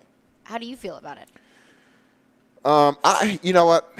I just like I would give any, college coach, let him have his recruiting class to get this thing straight, especially if it hadn't completely fall off the, track. I'm the same way with the combination of Rand Carthon and Mike Vrabel. Let this next offseason, I will make more of a determination after this offseason, whether this is a good marriage or not. Because I think they've had time to evaluate this roster together. You go into the offseason knowing exactly what you need. There's no ifs, ands, or buts about it. You need running back. You need offensive linemen. You need another receiver. You need secondary guys. There are enough areas that need to be filled where you shouldn't get this wrong. You shouldn't. Because can't afford to get it wrong. Like if you can't get your guy, say if you need an offensive lineman, and let's say out of just blue, for some reason those first 2 top or 3 top tackles are gone for whatever reason they're gone. Then you got so many other spots that need to be filled. You should be able to pick a guy and plug him in, and he play right away because you need guys to play right away. That's what you need. I think that is an important point, that this may not be a rebuild that you could fix all the problems in one offseason, even with extra cap space and a higher first-round draft pick. Because you just don't want to be giving out contracts all willy-nilly. Right. Just to fill spaces. Right. Oh, and we have seen countless teams, not just the Titans, but the Jets, I think, were famous for this, just throwing money. You lose more than you win on that. Or just going out and overpaying whoever the free agents are to put a Band-Aid on some stuff. That's not the smartest way to do it. You have to think, look, this may take a couple years. Let's be smart. That's why I wonder with what are they going to have, the 6th or 7th pick, somewhere in there? They're going to have a top 8 pick. Right. Yeah. It comes back to something that you guys already hit in the first hour. To me, this is not a year where you go into the draft looking at at a quarterback. Like, I think Levis, for sure, Oh, has of to be course. penciled in and say he is the guy for now. Let's give him a chance. He's shown enough. That simplifies your draft strategy, right? Now at 6, you could find a team that's desperate for a quarterback, that's willing to give you extra stuff to move down a couple of spots. That's what the Titans really need, right? No, you're right. Yeah. They don't need a quarterback. They need X, Y, Z. Exactly. A lot of needs. And maybe it's you feel like Harrison or somebody like that is worth going up and get. That's what they need to be able to do, is maximize the opportunity in the draft, I think. I don't want to hear excuses this offseason of, well, we don't have enough money. Well, we got a bunch of salaries off the books, or we don't have enough draft capital. Well, you have a top 8 pick. A top 8 pick in the NFL draft should be a franchise-altering kind of player. Well, I don't want to hear how often is it, though? 50%, maybe? Yeah, but you better try. I mean, You got to try. That's what you your gotta go attitude. get Like it. Corey Yeah. Davis, Yeah. like there's a lot of levels, right? There's Corey Davis was a nice player. Yeah, but he There's wasn't a total franchise bust, guy. right? Yeah. And then there are a few franchise players, you right? can't that- afford to draft a bust, not with all the needs No, on for this sure. team. You But need what's a franchise. I'm trying to think about player. what's realistic for this team next year. And right now, I'm not sitting there going, don't "Oh, know they can what's- fix it all yeah. and No, they they- could be I really don't good think next they- year." I don't think so. I don't. They Not can, realistically. They can fix some areas on this team, but I think it's more of a 2 to 3 year yeah. project. Honestly, It will take like sort of like almost a lightning in a bottle Right. situation where you for whatever reason you get your guys in the off season, it just works during the season. So There's just no excuse to not be better. yeah. We talked about that with the offensive line. I didn't expect this offensive line to be the best offensive line in the NFL. I didn't expect this team to be a Super Bowl contending team. I didn't expect the offensive line to be that bad. No. I don't expect this team to be contending for a Super Bowl next year, but I expect this team to be better. Let's get right into your phones on this coming up next. 615-737-1025 is our phone number. Mitch Light covers college football for The Athletic. Will join us in 15 minutes. We'll break down the college football playoff games we saw yesterday. Nico Iamaleava's debut with the Tennessee Vols. We'll get into that with Mitch Light in 15 minutes. Caroline, Willy, D-Mase. We're broadcasting from the Spring Hill Heating and Cooling Game Nashville studios, keeping your home feeling comfortable all year round. Visit springhillac.com.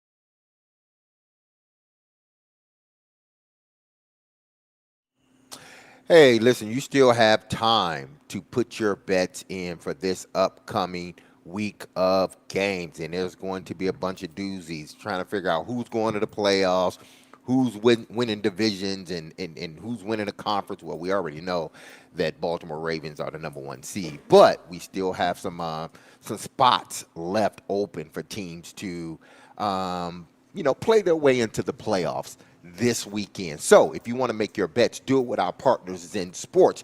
And they're excited to tell you about their new introductory promotion available to all our new customers in Tennessee. It's the No Danger First Wager. When you sign up for the Zen Sports account, you will receive up to $1,000 No Danger First Wager. When you place your first bet on Zen Sports, you will be reimbursed for the amount of your bet if it loses up to $1,000. Plus, Zen Sports has launched a new VIP program for the premier bettors of Tennessee. If you think you might qualify, then listen up, people.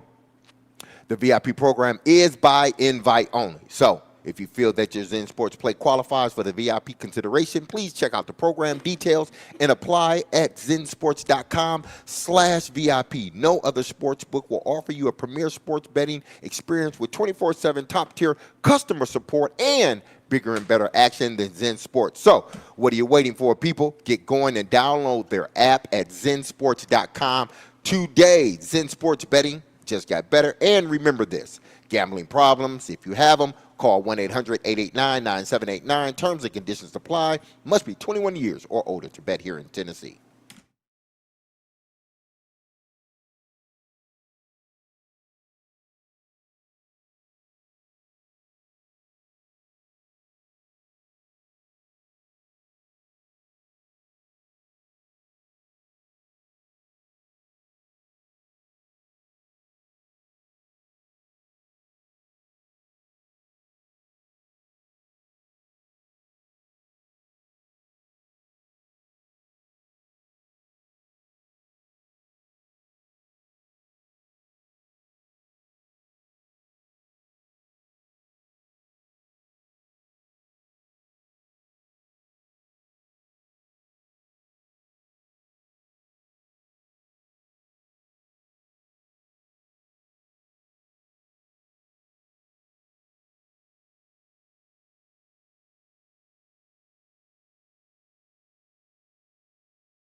Caroline, Willy, D-Mase for live out here at Barrel House at Bridgestone Arena because the Predators are in action tonight hosting the Chicago Blackhawks. We're just breaking down what comes next for the Tennessee Titans. My question is, I don't know how much the fan base really trusts Rand Carthon and Mike Vrabel to adequately address all of the needs of this team in the offseason. But I want to get your thoughts on that. Our phone lines are driven by WilsonCountyHyundai.com. My man, Chris Titans and Truth, is on the line. What's up, Chris? Good afternoon. Happy New Year to everybody. I hope everything goes good. And here's a few comments that I have to start off the year. If you're willing to trust Mike Vrabel after all of this, you're delusional. And this is why I say that. 5-18, maybe about to be 5-19 in 24 games. 12-21 right now in 22 and 23 combined. So in any other organization, the coach is either fired or about to get fired. And this, where y'all were talking about, cars, you talk about an airplane crash, I think of it more like the Titanic. Like the ship is sinking. Iceberg collision. Yeah. Very similar kind of end result, right? Not good. Not good. And it's like, and it seems that Mike Vrabel, he is willing to go down with the ship. He is like, he's not giving up without a fight, because you could tell. But, I mean, the fact is, I just don't, if Vrabel is that next year, how can you be excited about next season no matter what Rand does in the offseason? He can have a great offseason, a perfect draft. I trust that Mike Vrabel will find a way to mess this up. Because if you keep Vrabel, what makes you think next year is going to be any different than this year? We're going to have this exact same conversation next year. And Caroline, let's you have pretend said, that you are Amy Adams Strunk. What are you doing this offseason? Mike Vrabel's gone immediately. He's gone. If you can't get a trade, he's gone. I'm getting a more offensive-minded head coach, somebody that can build this offense around Will Levis. Around Will Levis, what he can do. We see what Bobby Slowick did with C.J. Stroud. He called a almost perfect game. He put their players in the best position to succeed. Vrabel has put his team in the best position to fail. And we've seen that consistently. And even with that offensive line, and we have the worst. And, I mean, we've seen it in 2021. Yes, you got guys off the street. And, yeah, you had a couple of more talented players, but we were able to win despite the injuries, despite having to get guys off the street. This year, basically, Vrabel is like Peter Laviolette. You've reached the ceiling. So why postpone the inevitable?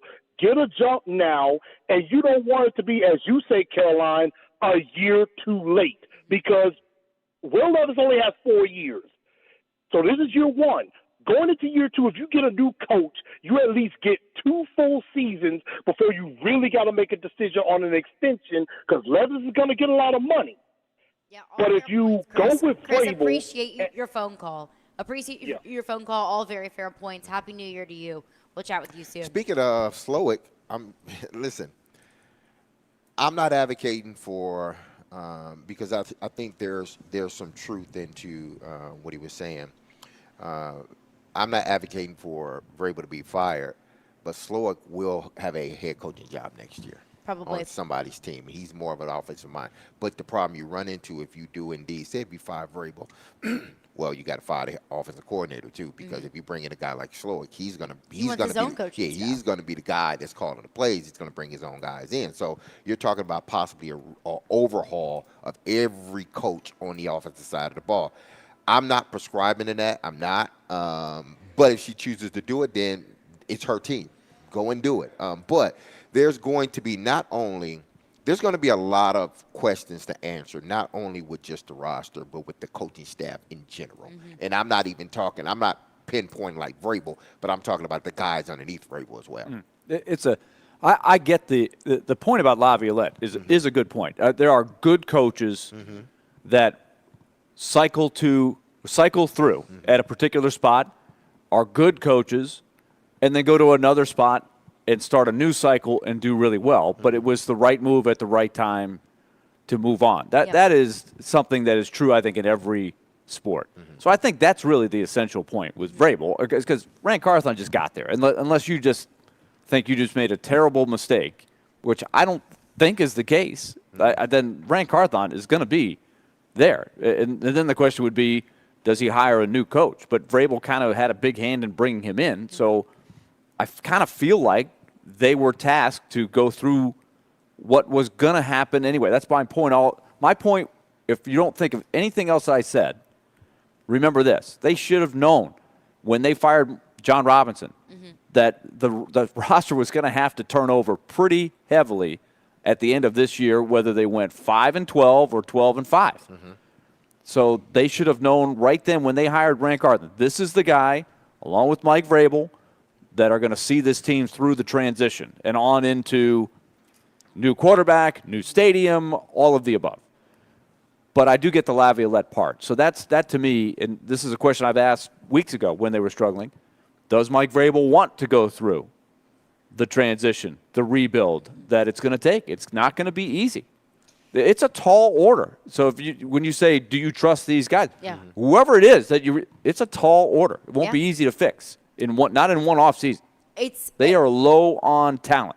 And it fixed in one off season, I think, is tricky. Can you get better in an off season? Can you address the needs? Can you have the team moving in the right direction? Move it in the right direction. I don't need you to be in the Super Bowl next year. Would I love like that? That would have been what you hope for the Colts or the Texans this year, right? Let's see if we can move it in the right direction. And they've gone well beyond that, right? They've exceeded expectations. Like, wow, almost to the point where the expectations might be too high next year for both of those teams. Yeah. Because they've been surprisingly good. But to any fan out there that doesn't trust Vrabel, like we just heard from Chris, I don't blame you. I don't blame fan. If they want to run Vrabel out of there, if they want Rand out of there, if they don't trust them, if they're lethargic, if they don't want to buy tickets, I get it. Because that's how bad this team is. That's how bad this product has been. So I'm not going to blame anybody for feeling however they might feel about this team. All right, coming up next, we'll chat with Mitch Light. He covers college football for The Athletic. We had some wild bowl games yesterday. We'll look ahead. Two great games. Wow. Great game, all-timers. We also saw the first of Nico Amlayoff as a starter in a Tennessee uniform. We'll get Mitch's evaluation on that, and we'll do that coming up next. Caroline, Willy, D-Mase, 102.5, 106.3 The Game.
Caroline, Willy, D-Mase, 102.5, 106.3, The Game, and The Game Nashville app. We're live out here at Barrel House at Bridgestone Arena. The Predators hosting the Chicago Blackhawks tonight. Puck drop at 7 o'clock. Pregame coverage starting right here on 102.5, The Game at 6 p.m.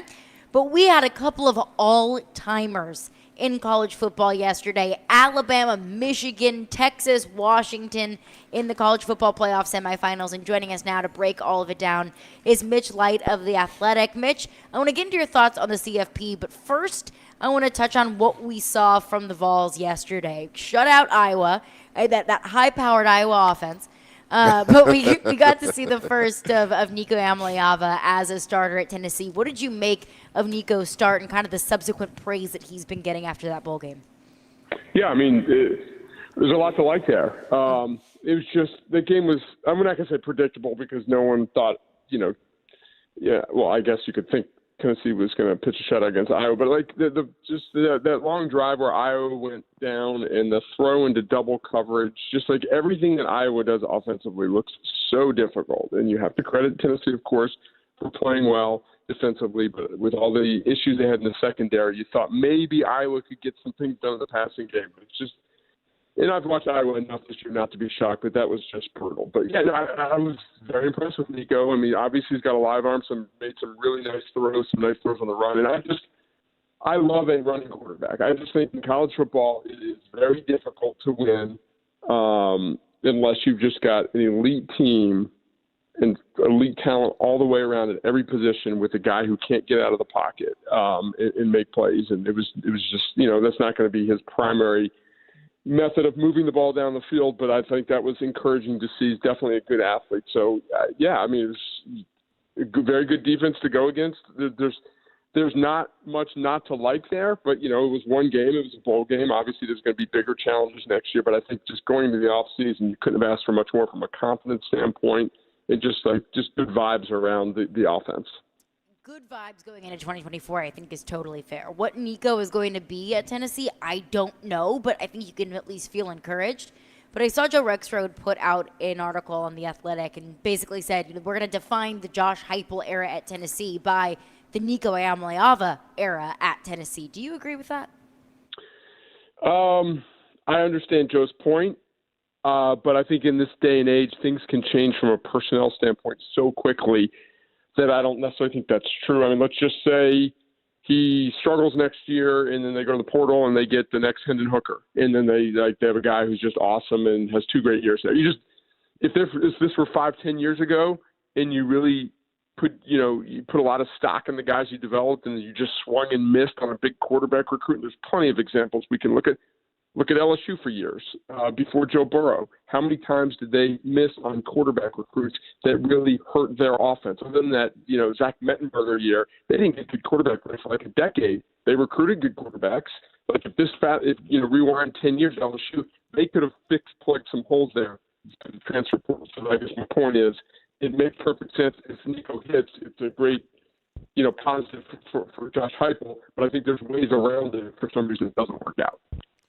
Now, looking at this game, this national championship game, Michigan's coming in, with this vaunted defensive front that looked all of what they've been hyped up to be the other last night. But then you have this Washington team who puts up points as fast as anybody, and Penix is looking all of like a top 5 pick than just about any quarterback out there.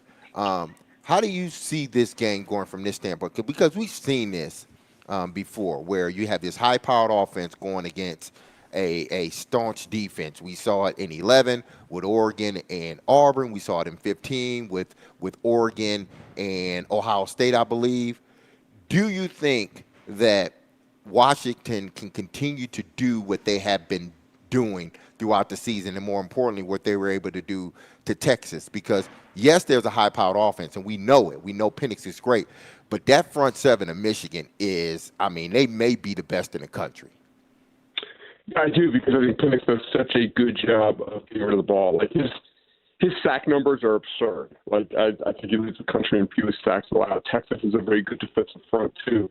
And, Washington's offensive line won the Joe Moore Award for the best offensive line in the country. Who knows if they truly are the quote-unquote best, but they're obviously very good. Penix is just so smart in he's not really a runner, but we see him slide, and he keeps his eyes upfield as he's getting, eluding the pressure.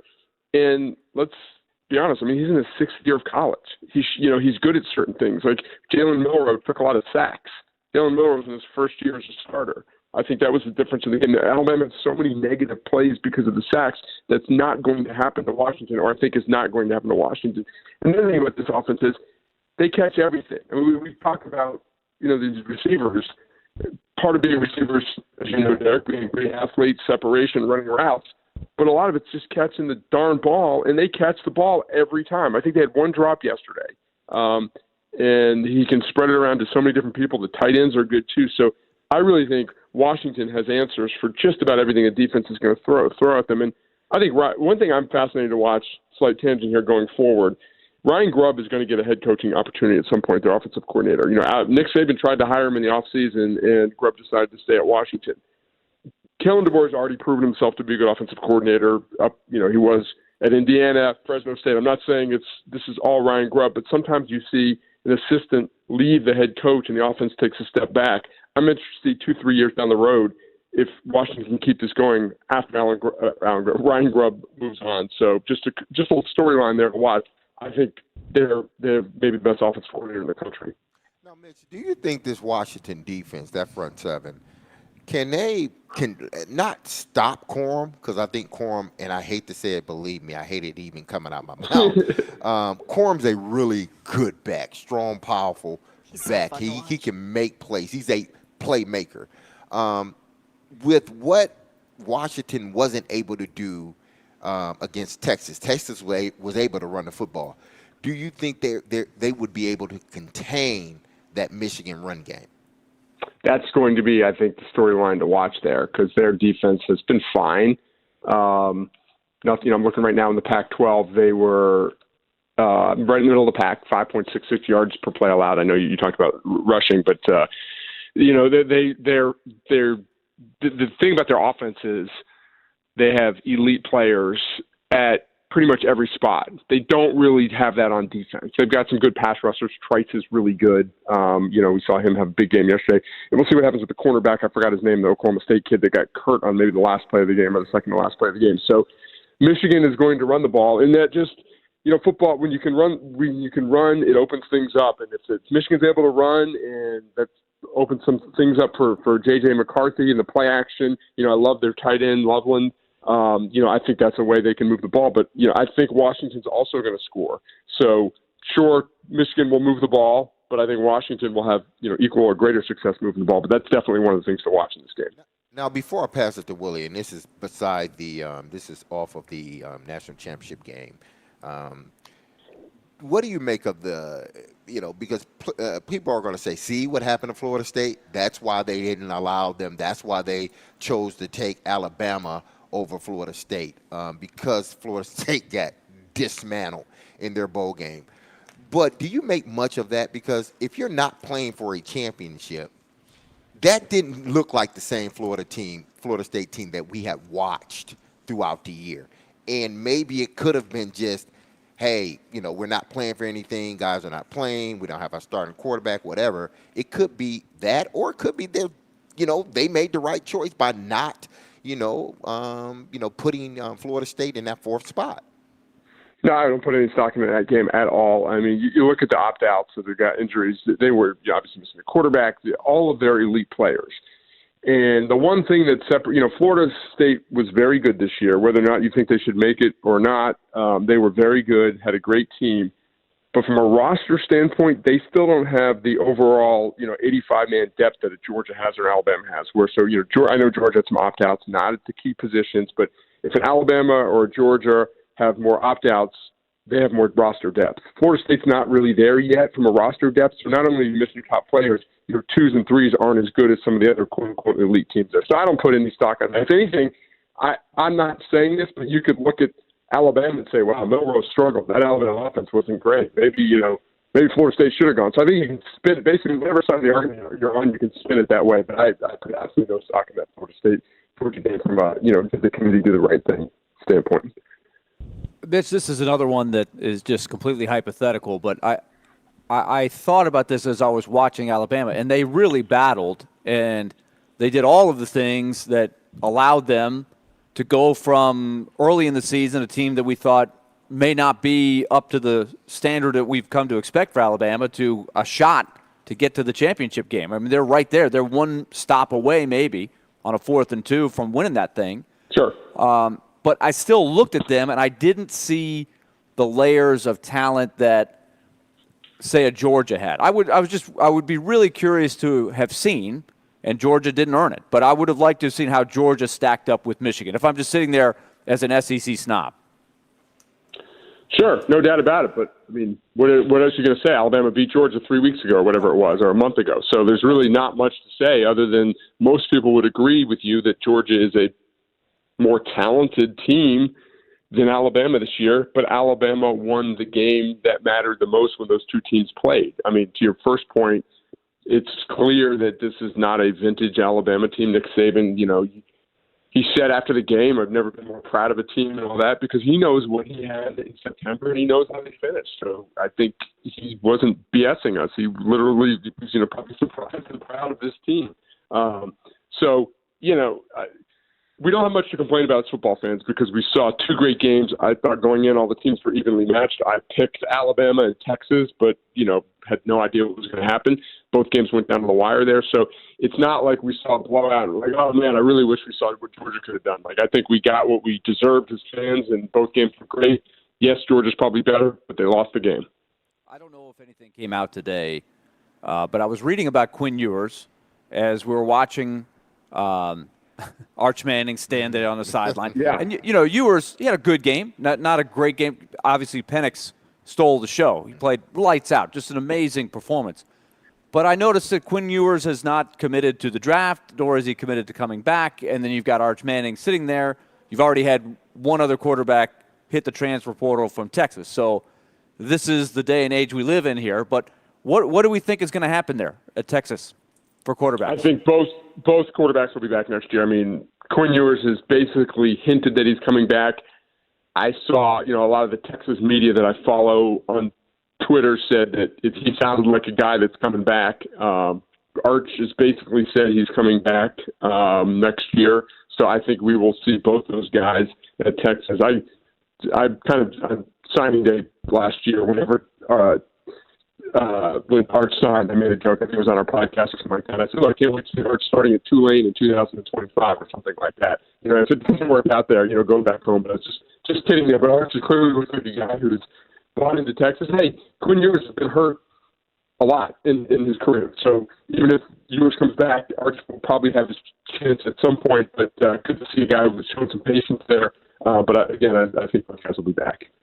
You would admit, though, that's kind of going against the grain of what we see Sure. a ton in this day and age. If he actually does come back and say, I'll try to win the job, I mean, that would be kind of refreshing in one way, but on the other hand, be like, nobody does that now.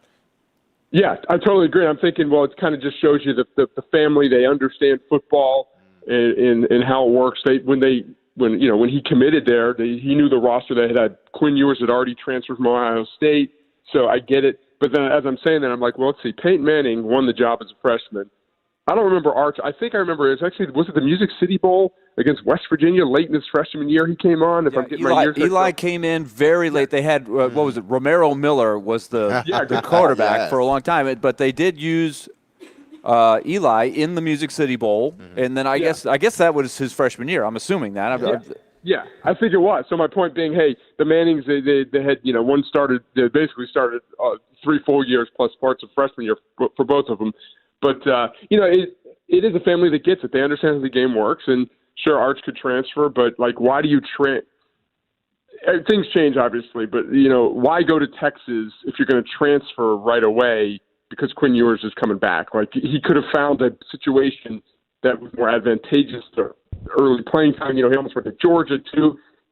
Not sound like a recruit here, but there's going to be competition wherever he goes. Arch isn't – let's say he transferred I guess you could find a destination where there's an opening, but like everywhere you go, every elite place is going to have more than one good quarterback. Yeah, that's the way I look at it, Mitch, where, I think because of the family dynamics that, he chooses to stay and battle for the starting job. And even if he doesn't win it, he stays to try to finish out his career, his college career at Texas, because I can't, I can see him going other places, but, listen, if you beat yours out, then you're the guy. If you don't beat him out, then that tells you need some more developing. And I think, the Mannings understand that, hey, listen, if you can't beat out this guy, maybe you do need to sit for a little while longer. Yeah, and let's say he transferred. I'm just making this up. Let's say he looked at, okay, Milroe was good this year, but he wasn't consistently great. And then he transfers to Alabama. And then they got Julian Sain, the number one quarterback, coming in as a freshman next year. Like, again, we keep saying the same thing, but you're going to have to compete wherever you are. And Quinn Ewers has been hurt both years as a starter. My guess is, I don't know, over-under in games Arch starts next year. Let's put it 3.5. Like, Arch will be starting games next year, I think, at some point. Mitch Light is with us with The Athletic. Mitch, I gave Nick Saban and Tommy Rees a lot of credit. I felt like once they figured out what Jalen Milroe was good at, it was a completely different team. They found what he was good at. I think Tommy Rees's play calling really highlighted what his strengths were for majority of the season. And then I look at yesterday, I'm watching that game, and I keep yelling at the TV, like, just run it with Milroe. He's not going to have any time to drop back. He's not going to have any time for his receivers to go out and actually go through their routes and for him to go through his progressions. They just kept trying to throw the football. And then the final play call at the end of the game, I'm thinking game on the line, a trip to the national championship on the line, and that was the play call. What was kind of your evaluation of Tommy Rees, maybe as a whole this season, and also what you saw from him yesterday? Yeah, I'm always very hesitant to criticize coordinators because there's just so much involved in with the game plan and what players are supposed to do and not. So, like, preface that with, but I agree with you yesterday. Like, sometimes I feel like they get a little too smart. Like, well, we're running it. So now's a good time to pass because they're going to be. But, also depends on, like, what Milroe sees at the line of scrimmage. A lot of plays have multiple options. If, there's 8 in the box, all this stuff. So I get that. I would love to get some truth serum on the final play because I'm sure you guys are on social media. You saw a lot of some quote-unquote smart football people looking at the wide version say, okay, well, here's what the play was supposed to be set up to do. But Milroe, the snap was low, so he kind of panicked and ran up the middle. And if they would have done this, it might have worked. But then you hear Saban in the post-game press conference, he's got no reason really to lie.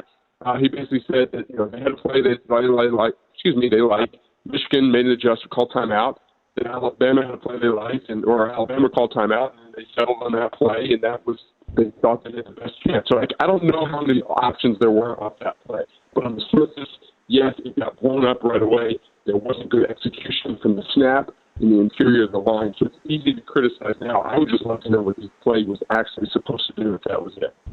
Yeah, I don't think there was a good snap all day long from Alabama center. It was constantly Jalen Milroe picking the ball up off the ground. But last one from me, Mitch. Looking at the Michigan side of things, it's been really interesting to see the progression of the court of public opinion as far as Michigan is concerned. A month ago, 2 months ago, we were talking about Jim Harbaugh and the Michigan program. They're cheaters. Now they find themselves in the national championship game. Has your perspective changed at all on Michigan and how good this team is, how good of a coach Jim Harbaugh is? Well, I've been aside from the fact that he's kind of a weirdo, I've been a huge Harbaugh supporter and backer. He's done a great job wherever he's been. So University of San Diego in the NFL. I know there's some took him a while to get the ball rolling at Michigan, but the guy's clearly a very good coach. And I'm kind of conflicted on this Michigan team. I've always, sort of liked no reason to, growing up in New Jersey, there's a lot of Michigan people. I got a lot of friends who are Michigan grads and all that stuff. So I've always kind of liked them. But this whole the sign stealing thing and then the reaction of the fans, whenever a fan base thinks the world's out to get them, I always kind of go in the other way. It's like, relax, there's no conspiracies, all this. So, I was rooting against Michigan yesterday just because I get kind of sick of them and the fans and all that stuff. I didn't really care that much. I just wanted to see a good game. But I really appreciate, I guess my point is, if all this wouldn't have happened, I would really appreciate this team and the way they play I like JJ McCarthy. I like the way they handle themselves, all that stuff.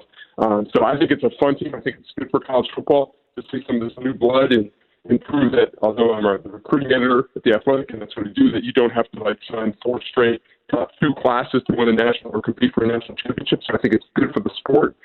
So going to a long-winded answer of saying sort of conflicted about this Michigan team. I appreciate them, but there's some things I don't like about them. I'm conflicted with him too because I hate him. There's no. I want to give them respect. I knew there was no conflict for D-Mase. Yeah, there's no conflict. Never has been, never will be. Never will be. Mitch Light covers college football for The Athletic. Mitch, appreciate your time. Happy New Year. Thank you for joining us, and we'll chat next week. All right, sounds good, guys. Take care. All right, appreciate it. All right, coming up next, we'll react to what we just heard from Mitch Light, give our thoughts on what we saw in the bowl games yesterday, what we saw from Nico yesterday, and maybe kind of get a temperature check, a vibe check on the Tennessee fan base going into the 2024 season. We'll get into that coming up next. Caroline, Willy, D-Mase, we're brought to you by Zen Sports. Start earning cash rewards on your bets today. Gambling problem? Call 1-800-889-9789. Terms and conditions apply. Must be 21 or older and in Tennessee to bet.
Jared Stillman, Chris Sanders, and Derek Mason at Teddy's Tavern this Sunday from 9:30 to 11:30 a.m. for our NFL pregame show. They'll break down the Titans' Week 18 matchup against the Jags and give you the latest updates before the game. Our NFL pregame show is presented by Parman Tractor and Equipment and Beast Unleashed. Caroline, Willy, D-Mase, we're live out here at Barrel House at Bridgestone Arena. The national championship is set, and I believe this is only the second time in the history of the college football playoff in which the SEC will not be represented in the national championship game, which is crazy because it just means more. But Washington and Michigan in the national championship, we were just kind of discussing this at the break. I picked Alabama to win. Mm-hmm. I picked Alabama to beat Michigan. I actually even bet on an alternate spread, Alabama by a touchdown, because I thought that Alabama was going to be able to roll past Michigan. I wasn't impressed by who Michigan had played or had beaten, and I thought that Alabama throughout the season has only gotten better. Nick Saban coaches some of his best games when everything is on the line. We saw that in the SEC championship game against Georgia. Michigan made some mistakes. Mm-hmm. Michigan muffed the punt, handed Alabama great field position that they were able to capitalize off of. That was a 7-point mistake from Michigan. They missed the extra point, the weird snap on the extra point. They missed a long field goal, and they still found a way to beat Alabama. And really, for the most part, I thought Michigan was the better team for a majority of the game. It seemed like Alabama had no answers from Michigan's defense, which is so uncharacteristic for a Nick Saban coached Alabama team. That's because, this is a good team, but it's not a team that Nick Saban and that university is accustomed to having. Mm-hmm. They're used to having much better, like, first rounders at just about every position. And right now, the offensive line is young. They got a left tackle, a true freshman left tackle that, he had a day yesterday. He got worked. But you figure the young guy's going to get better. And I guarantee you, he's going to end up being a first-round pick, probably a top 10 pick. Yeah. At the end of the day. But I think both teams made enough mistakes to keep the game the way it was. Michigan had their mistakes. Alabama had their mistakes. What I didn't understand, and I mentioned this off the air to you and Willie, it's there were certain situations where, because in games like this, every inch means something. Like you can't afford to not try to get that extra inch in a game like this. If this is a regular season game, then yes. Or just a regular bowl game, yes. Yeah. Go down and save your body. But there are two situations where, Jalen Milroe went down when he had an opportunity to get a first down and extend the drive. He slid instead of going, head first. And I get it, injuries and everything else. But in this situation, you're going to get hit. I get that. And it's also kind of his reputation. He's a bruising Exactly. runner. So why not try to go in there, dive in there to get the first down as opposed to sliding? Because what you don't realize, well, maybe he does that.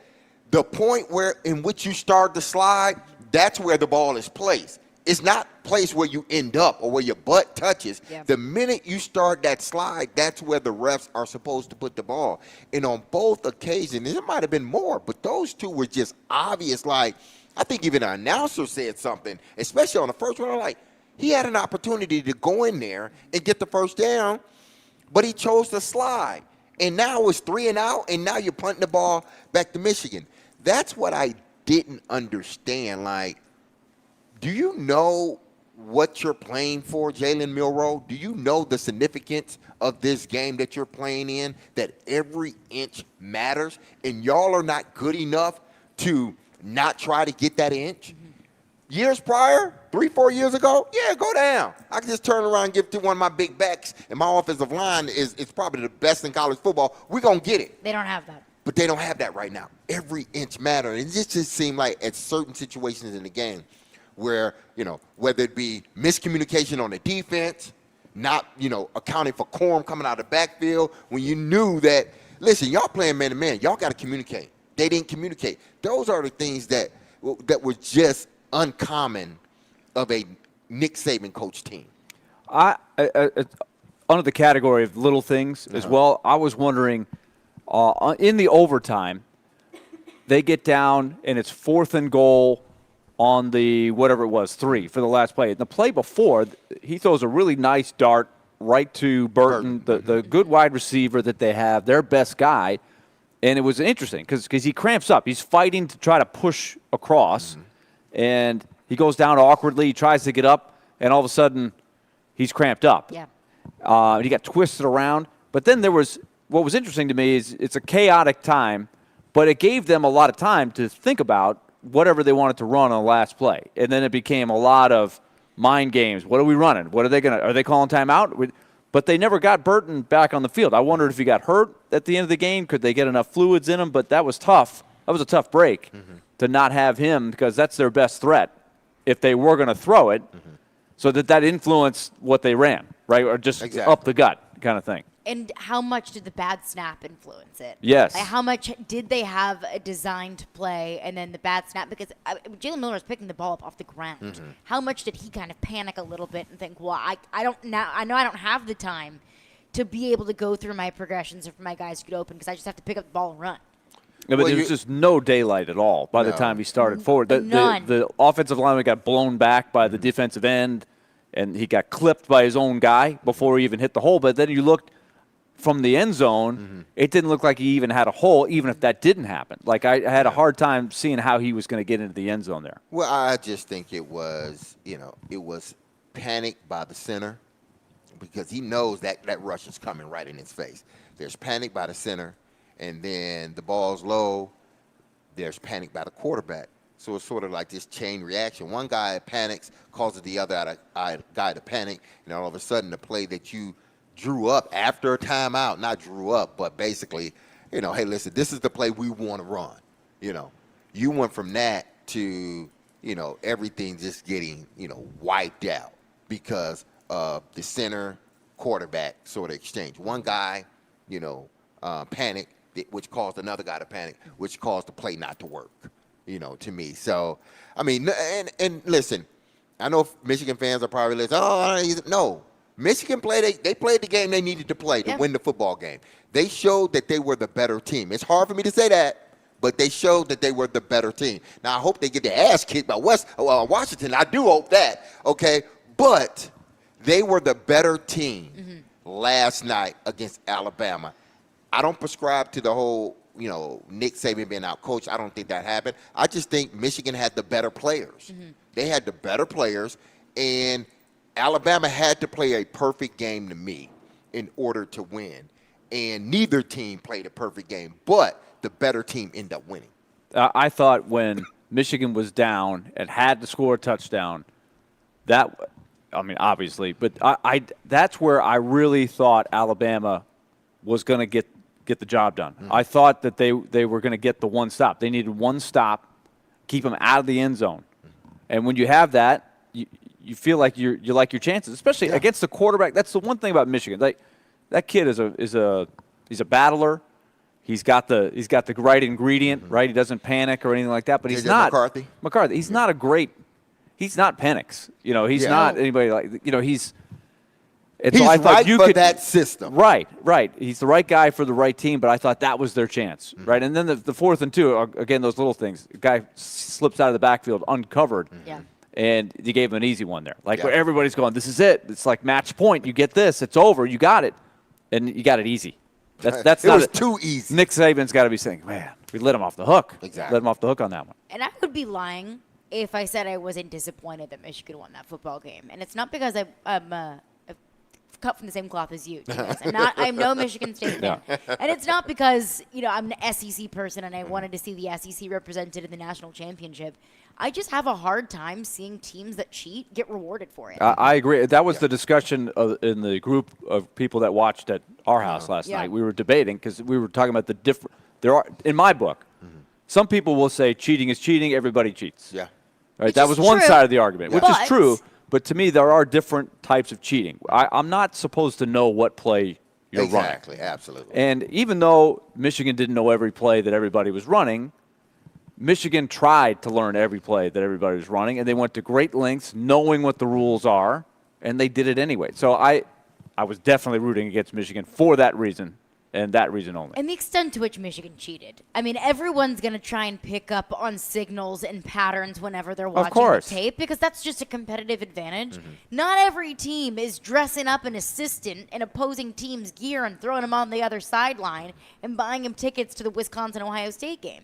Not every team is doing that. But I'm conflicted because I mean, I think that if Michigan wins this national championship, at least, and I think a good portion of the college football fandom will view it kind of with an asterisk of, oh yeah, Michigan won, but they got caught for cheating that season. But that locker room, everything was going wrong on the outside. Your coach was suspended for how many? 8 games? 8 games of the season? Everyone wants to see you fail. Everyone is calling you cheaters. All of the rhetoric surrounding the Michigan football program on the outside was negative, and that team stayed motivated. And look, they had an easy schedule. Yeah, I get that, but they don't control that schedule, and they just went out and beat an Alabama team that has been one of the best teams in the country all season long. So the locker room has stayed motivated, and also, I don't think that they're cheating anymore. And if they are, then every single coach that has played Michigan, shame on them for not changing their signals. I don't think that they're cheating anymore. I think that they're actually a very good team. I think Blake Corum is probably the best running back in college football. Michigan's defense proved to me yesterday that they are, in fact, very much so legit. I wasn't quite sure. I wasn't quite sold on them considering the offenses that they went up against in the Big Ten. But it's a good team. And it's a team that has stayed motivated and stayed focused when everything else was going wrong. It pains me to not give that locker room the benefit of the doubt, but I just can't. Yeah, well, Minnesota's running back would beg to differ that Corum is the best back in the country. But I look at this game, and whether you believe Michigan cheated or not, I heard it this morning. They did. Stephen A. saying, well, they didn't find anything. Well, listen, they didn't find anything because it was sort of this backroom deal. Listen, you take the suspension, we'll stop investigating. That's what they said. We will stop. It's not like, okay, you take the suspension and we're going to continue to investigate. The minute you said, that's why Harbaugh just left it alone. Okay, I will take the 3 or 4 game suspension. The only hard game we got is Michigan, and the only hard game we got is Ohio State. Prior to our national championship run, the only game that could be a hurdle for us is the Ohio State game. That was a tough game. That was a tough game. And who's to say that they hadn't already had the signals for Ohio State? Everything. But put that aside. When you look at this game, you say, well, there was nothing that they found out. Well, yeah, when they closed the investigation and not tell anybody what they found, there was nothing to be found. Michigan essentially admitted blame. Exactly. Like, okay, fine, we did it. Please don't put nothing else out. Please don't investigate it more because you're going to find a lot more. So you know what we'll do? We'll stop fighting. Harbaugh, be quiet. Take the 3 or 4 game suspension, and you'll be back in time for the national championship. Do that. But this narrative of, they didn't find anything, they stopped. Because he accepted the punishment. It was pretty documented. Exactly. And it was everybody in the league. Everybody in their league turned them in. That tells you a lot. So let me ask you guys this. I didn't see a lot of talk about that during the broadcast. I don't know what. I'm sure they said stay away from that because you don't want that to be the storyline as the game is going on. They mentioned it a couple of times here and there. It's kind of an old story, but you have a new audience coming in. So that's always a debate on how do you handle that at the production meetings. Okay, what do we – because I'm sure in the pregame show, I didn't watch the whole pregame show. I don't know what they said or didn't say on that. They did bring it up I in would the have pregame guessed show. they did. But Kirk Herbstreit, do you bring it up much during the game? You probably can't as the announce team. I'm curious, now that they've made the final and it's just them – and they've got there's not other bowl games, it's not the holidays. Will that be a big story this week? Will that whole, do they deserve to be there because of this, come back up? I'm curious about that. I don't think that it will. And that doesn't necessarily bother me because when Michigan was consistently a top 2, top 3 team throughout the course of a month, 2 months of the College Football Playoff Selection Committee, the selection committee said, look, we are not a judiciary committee. It is not our job to decide whether you are guilty or not. That's the NCAA's job. And I agreed with that. That the college football playoff, they are there to say, okay, which team is most worthy of being a top 4 team in the country? And Michigan was undefeated. Michigan won every game in their schedule. So why shouldn't they be a top 4 team in the country? It will be a topic of conversation, I think, amongst college football fans. But as far as a topic of conversation on the broadcast, I really don't expect it to be too big of a topic of a conversation. Also because I think we're far enough removed from it. Yeah, I think during the topic. broadcast, I would be surprised if it comes back up. Yeah. I'm wondering about the days leading up to it. Does it come back up in talk shows? And, this is interesting. The ESPN is the partner, right? Do they go back through this a lot on their shows? They certainly have plenty of airtime to discuss any number, like McAfee's show and stuff like that. It's kind of a, you would think it would, like when a team makes the Super Bowl, some of the dirty laundry or whatever controversy happened gets brought back up. So I'm just curious about that part of it. The actual night of the broadcast, I wouldn't expect there to be any different than we saw yesterday. But if Michigan does win, I expect that to be the topic of conversation. Yeah. Right. Is this how legit? do we view this national championship? How do we view this Michigan team? It's like Barry Bonds broke the home run record, right? But then it's up to everybody else after that to decide how do you feel about that in history. But isn't this the crazy thing? Like, just think about this right quick. That you can retroactively pull away victories because a guy, quote unquote, took financial benefits. So you can go back and remove their Heisman, Reggie Bush, their all this other stuff. But when there's clear-cut cheating, you see it, everybody see it. You say, "No, we're not gonna take their victories away. We're just gonna let it be. We'll suspend the coach. We'll let it be, and then let his team play." They could retroactively vacate the national championship. They're not gonna retroactively because they stop investigating it. It's done now.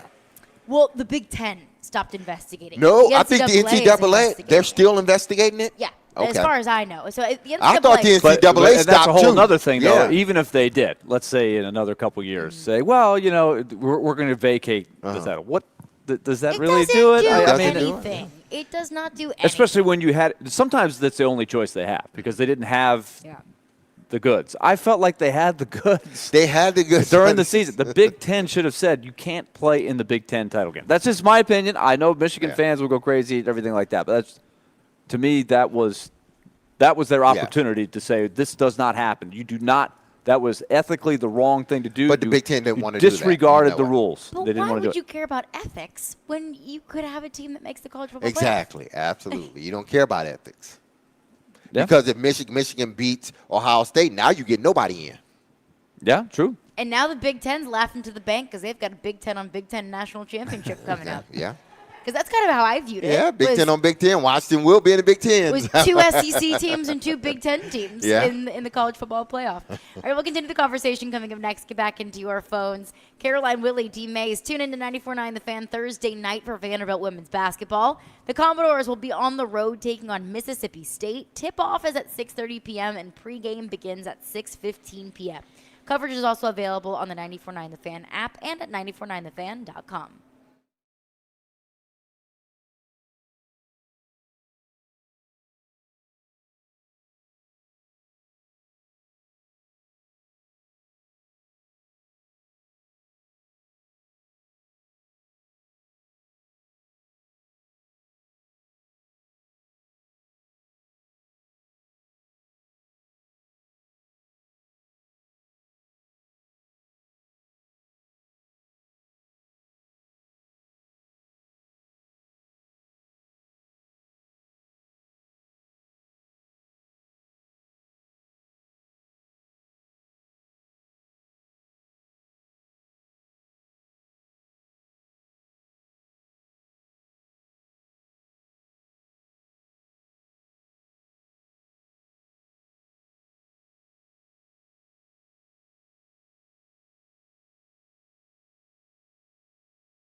Caroline, Willy, D-Mase. Tune in to 93.3 Classic Hits tomorrow for MTSU men's basketball. The Blue Raiders are at home facing Reinhardt with pregame beginning at 6 p.m. and tip-off at 6:30 p.m.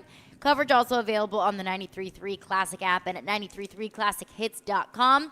We're live out here at Barrel House at Bridgestone Arena because the Predators are in action tonight hosting the Chicago Blackhawks. Puck drop at 7 o'clock. Pregame coverage starts here at 6 p.m. on 102.5 The Game. A couple of really critical in-conference games coming up over the next few days. Chicago tonight, Calgary on Thursday. Important points that the Preds need to pick up if we're looking at a big playoff picture here.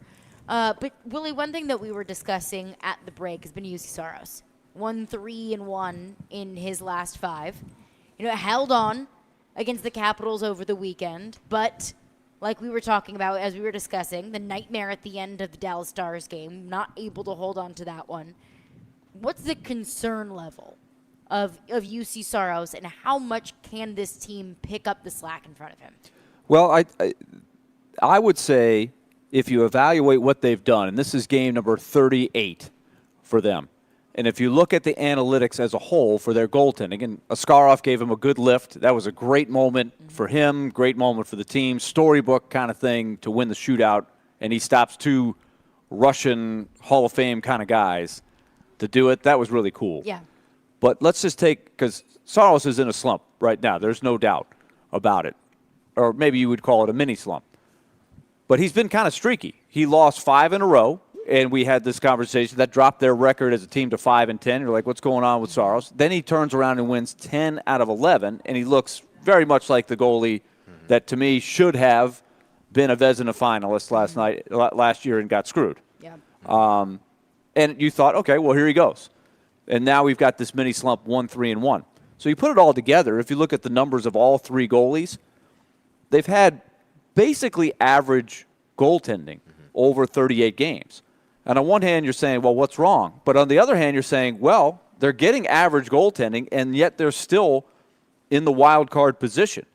So my money is on they're going to get much better goaltending in the second half of the season because long-term, I believe that Saros, over time, is going to get there. But this is an important start for him tonight because he's given up 5 goals in each of the last 2 games. The one before that was the game where he's 13 seconds away from a gem and a great performance to beat the Stars, but they get him on the last 2 shots, and that's a loss.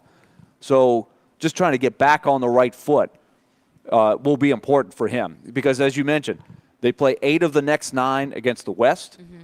So this is a big week. Andrew Burnett is saying, he said this, really unprompted today, we've got to be more consistent at home.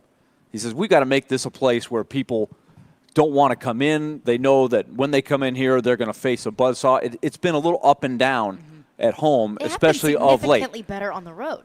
Lately they have. Late. Yeah, so they're 8-7 in the last 15 at home, 7-1-1 in the last 9 road games. So it's just one of those ebb and flow kind of things, but there's no reason that they can't get going on home ice again. And then they've got 2 ones this week. Tonight against the Chicago team that's been, if they're off at all, they have a hard time staying in games. But in the last 10 games, they've won only 2, but they beat Winnipeg and they beat Colorado. So it's one of those things in this league, it's hard to tell what you're going to get night in and night out. So if you're not ready to play, the 2 games against the Blackhawks, the Predators have won, but it hasn't been easy either time.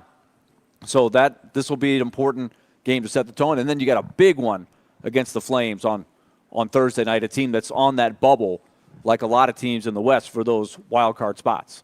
If you look at the patterns, the ebbs and the flows of this Predators team, it aligns with the ebbs and the flows of UC Saros' peaks and valleys. That as UC Saros is playing lights out, this team wins games. It's not the craziest formula. So in these next few incredibly critical games, if you want to talk about the playoffs, which I think that this team is in a position, we can talk about the playoffs. You're going to need to win some of these games coming up. Yeah, and they'll need to get good goaltending as a whole. And the other part of it, I think, that is becoming a theme, if you're looking at what's happened in the first 38 games, you've got a first line that's having a tremendous year with Forsberg, O'Reilly, Nyquist. Those guys have been very consistent, very relied upon. The nucleus of young players has been kind of up and down. If they can get those guys going to another level, that really might be the difference in making the playoffs or not making the playoffs. And Consistency. yeah, Evangelista got a big goal from the other day. That's a good sign. Novak's starting to play better, but a lot of other guys, it's been kind of hit or miss. Let's see what you get from them. That's going to do it for us today. We'll be back tomorrow at 11 a.m. Stillman & Company is up next. Be loved. Love on your people. Happy New Year and peace.